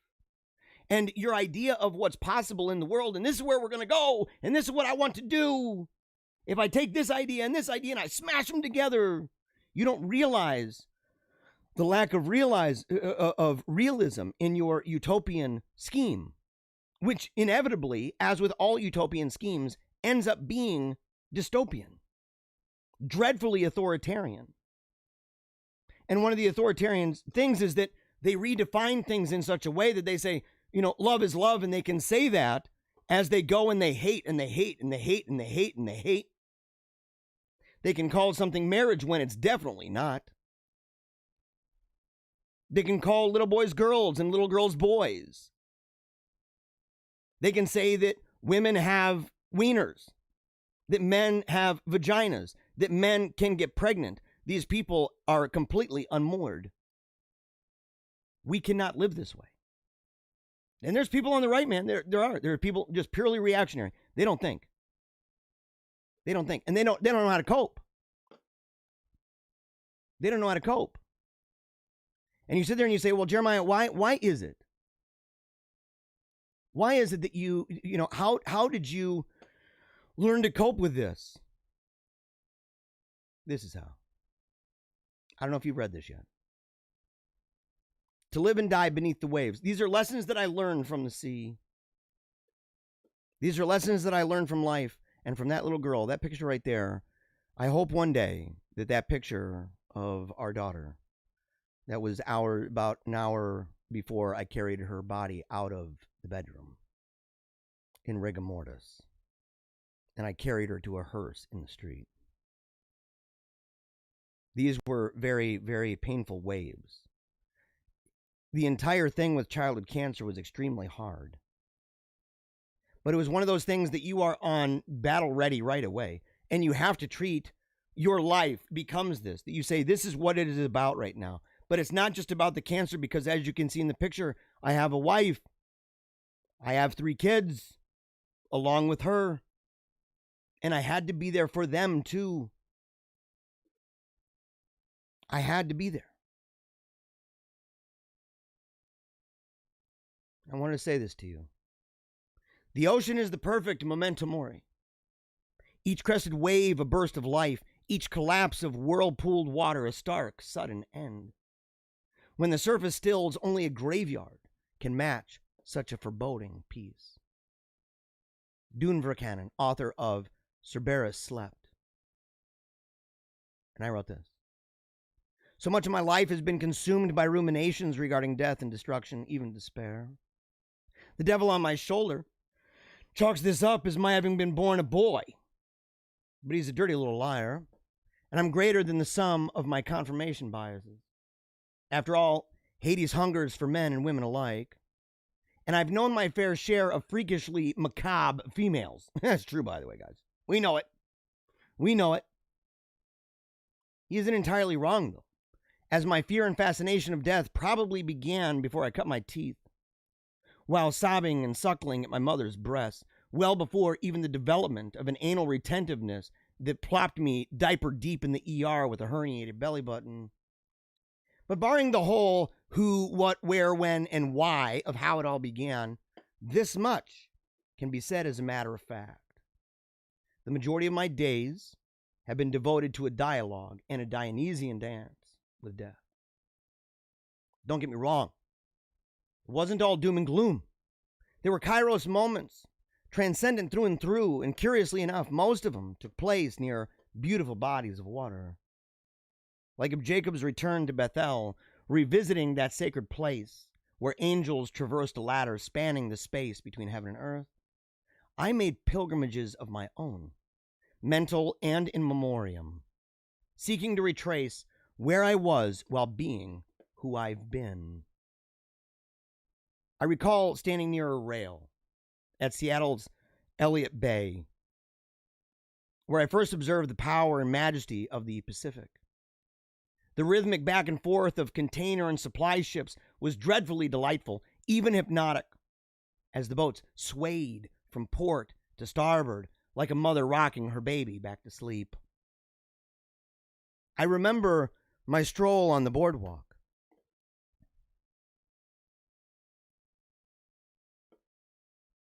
At the Mermaid Keys of Cardiff Bay, where the winds of winter in Wales cut across the crashing waves, conjoining in chorus to create a serendipitous symphony of sound.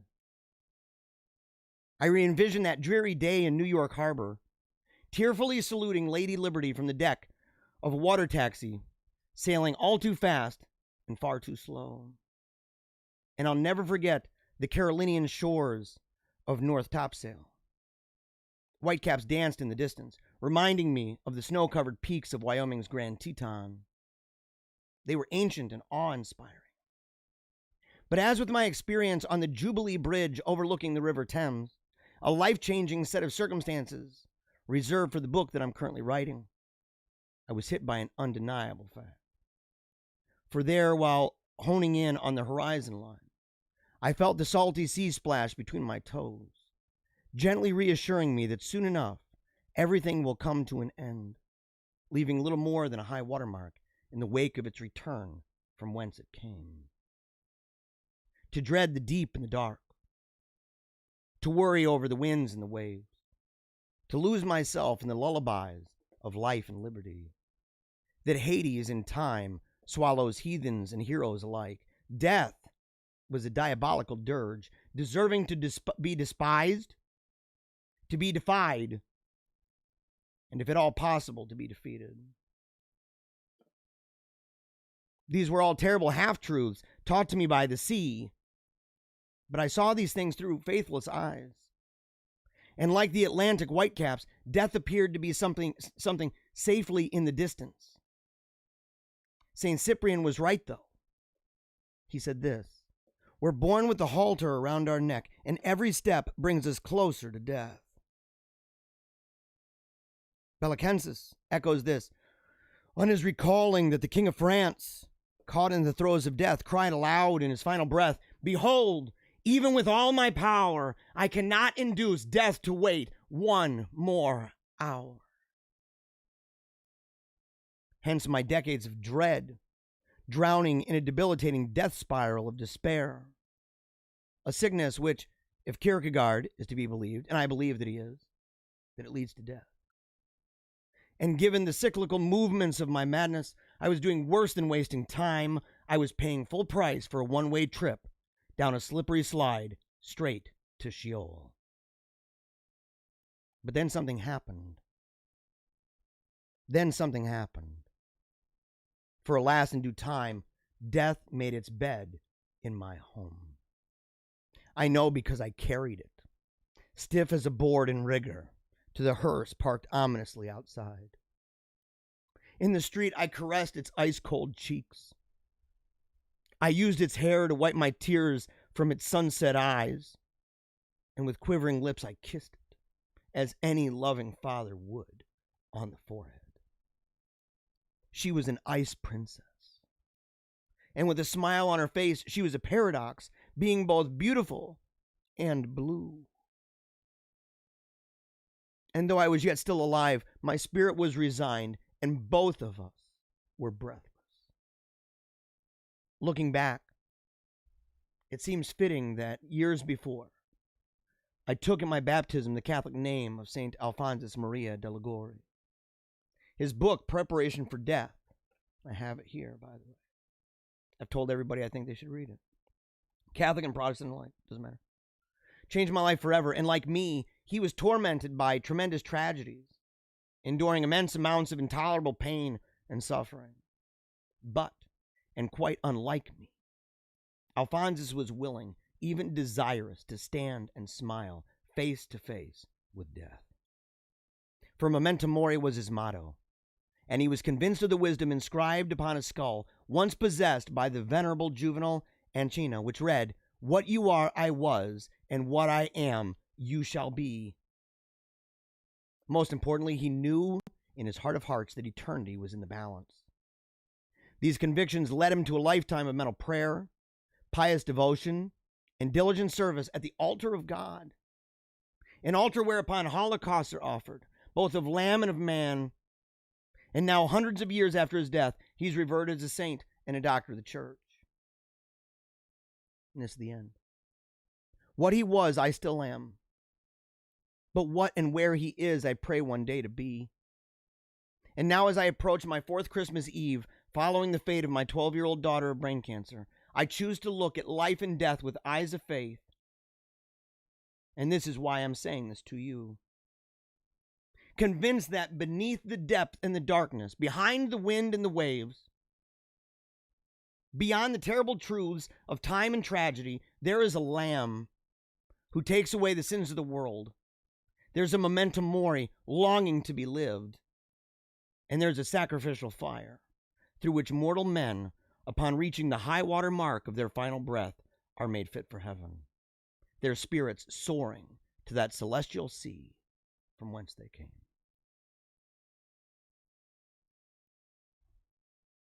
I say that because I believe that it's easy to focus on the never give up. It's easy to focus on the keep on smiling.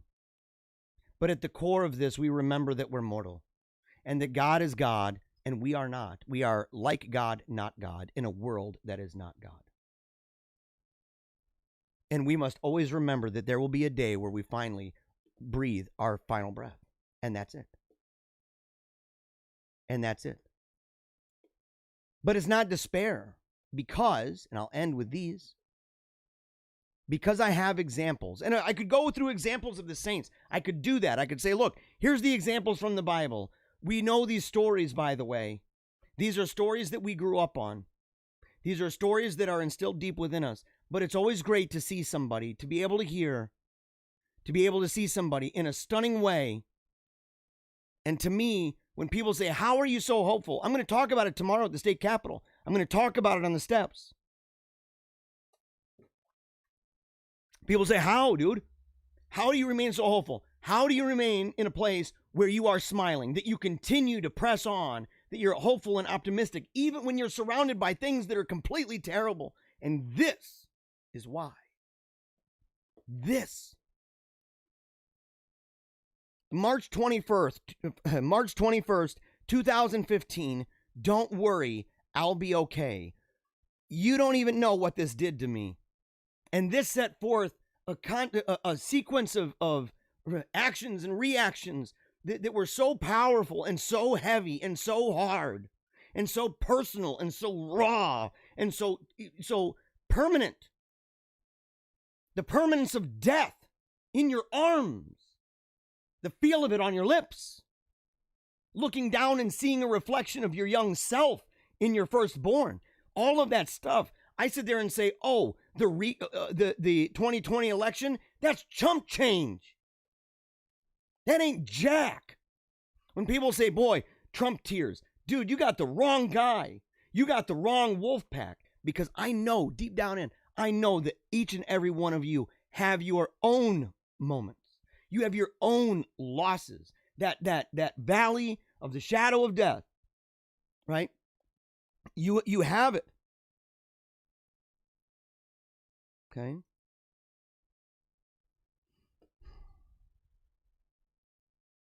Here's mine.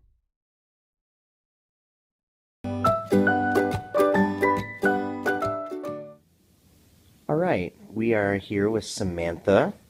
We're at the Helen DeVos Children's Hospital, and she wanted to show everybody, first of all, her super cool stuffed animals. Look at that! Wow, people have been bringing you stuff, huh? Yeah. Yeah, but you wanted to say hi to people. Yeah, and I also wanted to say thank you for the stuffed animals. And I hope you're not too worried about me, right? Everyone, because I'll do okay. I'll make sure that I do fine. Yeah. A lot of people love you, you know. Mm-hmm. You love a lot of people too, don't you? Yeah. All right. All right. Say goodbye to everybody. Bye. Yeah. Bye, everybody. There is nothing. You bring it on. I tell the devil, say, bring it on, bro. I've been through it, man. In that moment, to see a girl, 10 years old, to see a girl who just learned that she has an extraordinarily rare and extremely aggressive, life-threatening cancer growing in her brain. And the worst part is growing near the spine. It gets down in the spine, man. It is game over. We're talking, barely over double-digit survival rate for 5 years. We knew that we were in for the fight of our life, and I had to explain this to her. Without a doctor, doctors were gone. I had to sit at the edge of the bed and tell her what this was. And after it was over, to hear her look at me and say, I don't want people to worry about me very much. Everyone. I will do my best. I will try to be fine. And how did we live? Was that something that she didn't live by? Let me show you the ways. Let me show you the ways. In fact, I want you have to watch the whole thing. Is this the last video? Let me see here. Yeah, it's the last video. And then we're done. It's over. Okay, but I have to switch this out because you need to be able to read the bottom. Oh no!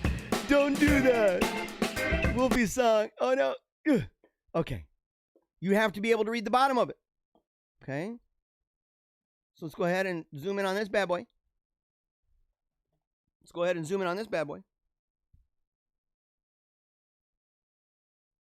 Let's see.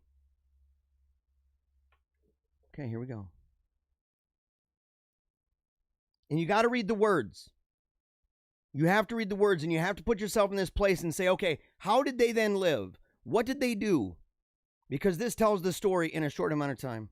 This is the story.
This and the cross of Jesus Christ. You look at that crucifix. You look at that crucifix. And you tell me. And then look at the cross that's empty. And remind yourself. Say, look at what he endured. Behold the man. Behold the child. Behold. People who resolved deep within their bones, I am mortal. It was a wake-up call. You are going to probably die. The odds are not in your favor. Cancer is growing in your brain. We don't know how it's going to stop. We don't know where it's going to end. And we don't know when. We don't know how. We don't know when. We don't know where. But we have now. And we have to give it everything we've got. She did it. She was a trailblazer for me. Each and every one of my children. My wife. Team Tiny Dancer. It was the name of the group that came around her. Family our extended family. Team Tiny Dancer. In fact, if some of my family was to come down now, we're going to get signed off here. These things taught me. They trained me to be able to deal with adversity, to be able to deal with things that were totally scary to the point of traumatizing. I mean, there was times I was completely traumatized. The doctor told me, you got to go home. She saw it in my eyes. I could barely function. Being in my house, overwhelmed by hundreds of people coming in and out who'd been transformed by this little girl. And in case you couldn't read it, they said she would never skate again. She was paralyzed. She had to have help to be carried to the bathroom. They wanted to put her in diapers. She cried and said, Papa, please don't let this happen. And I said to them, I looked them in the face and I said, I will carry her each and every time. Don't you dare put those on my daughter. Never. You know what that's like. And that will live with me forever. That will live with me forever to my dying breath. Trailblazing moment, guys. But it gave me this thing that said, look, if she can do it, and even greater by a magnitude of a bazillion, if Jesus can do it, if the Lord can do it, and the whole world comes against him, then you know what? So can we. So can we. And that's why I do this every day. That's why I give this everything I got. It's why we howl at the sun. I love my family. I love my family. And I will do whatever it takes, man. I love my family. I love my church. I love the Lord. For he saved me. And I love this republic. And I love you guys. I love you guys. Thank you so much. Thank you so much for joining us, everybody. It's a whole bunch of fun. Let's see here. Got to get the split screen for the end. We got 1 minute. You want to sit by Papa? Okay, hold on. I got little Louie.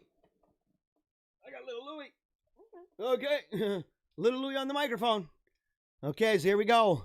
Let's get this 1 minute countdown. Here we are. I got to turn this bad boy up a little bit. Remember, if you love the show, you got to tune in. We're on every single weekday, 10 to whenever now. I have a pass. Whenever. They ain't going to turn me off. They love this stuff. Share it with all your friends. Like, comment, share. And make sure, go to PaleocratDiaries.com. It's the most hardcore show on the planet with the best listeners, the best audience, freaks and geeks, man. A wolf pack. Howling at the sun, howling at heaven. If you'd like to be interviewed, or you'd like to interview me, you'd like to have me come and do a speech to your church or club or organization, schools, colleges, I've done it. Make sure, contact us, PaleocratDiaries@gmail.com. Or of course, you can go to the website, PaleocratDiaries.com. And they've got a contact thing there. Service pages. You got to do it. Become a member and subscriber. And until next time, never give up. Keep on smiling. And memento mori.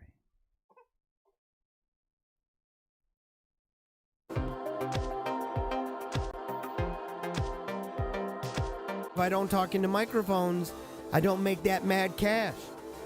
Making all that money. Making that mad loot, right? Mind control.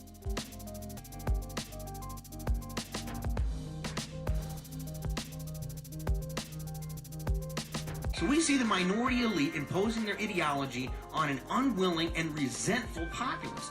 This causes a backlash. People get ticked off. The left is working long and hard to make us feel as if we've done something wrong. Worse yet, that we are the problem. Don't let people just rip on your heritage. Don't let people just rip on your traditions. Don't let people rip on your heroes. Stand up for what you believe, what made you who you are. So unless this disenfranchised majority begins standing up for what they believe in their heart of hearts to be true, I think we'd be left with nothing more than a dirge, and maybe a funeral procession.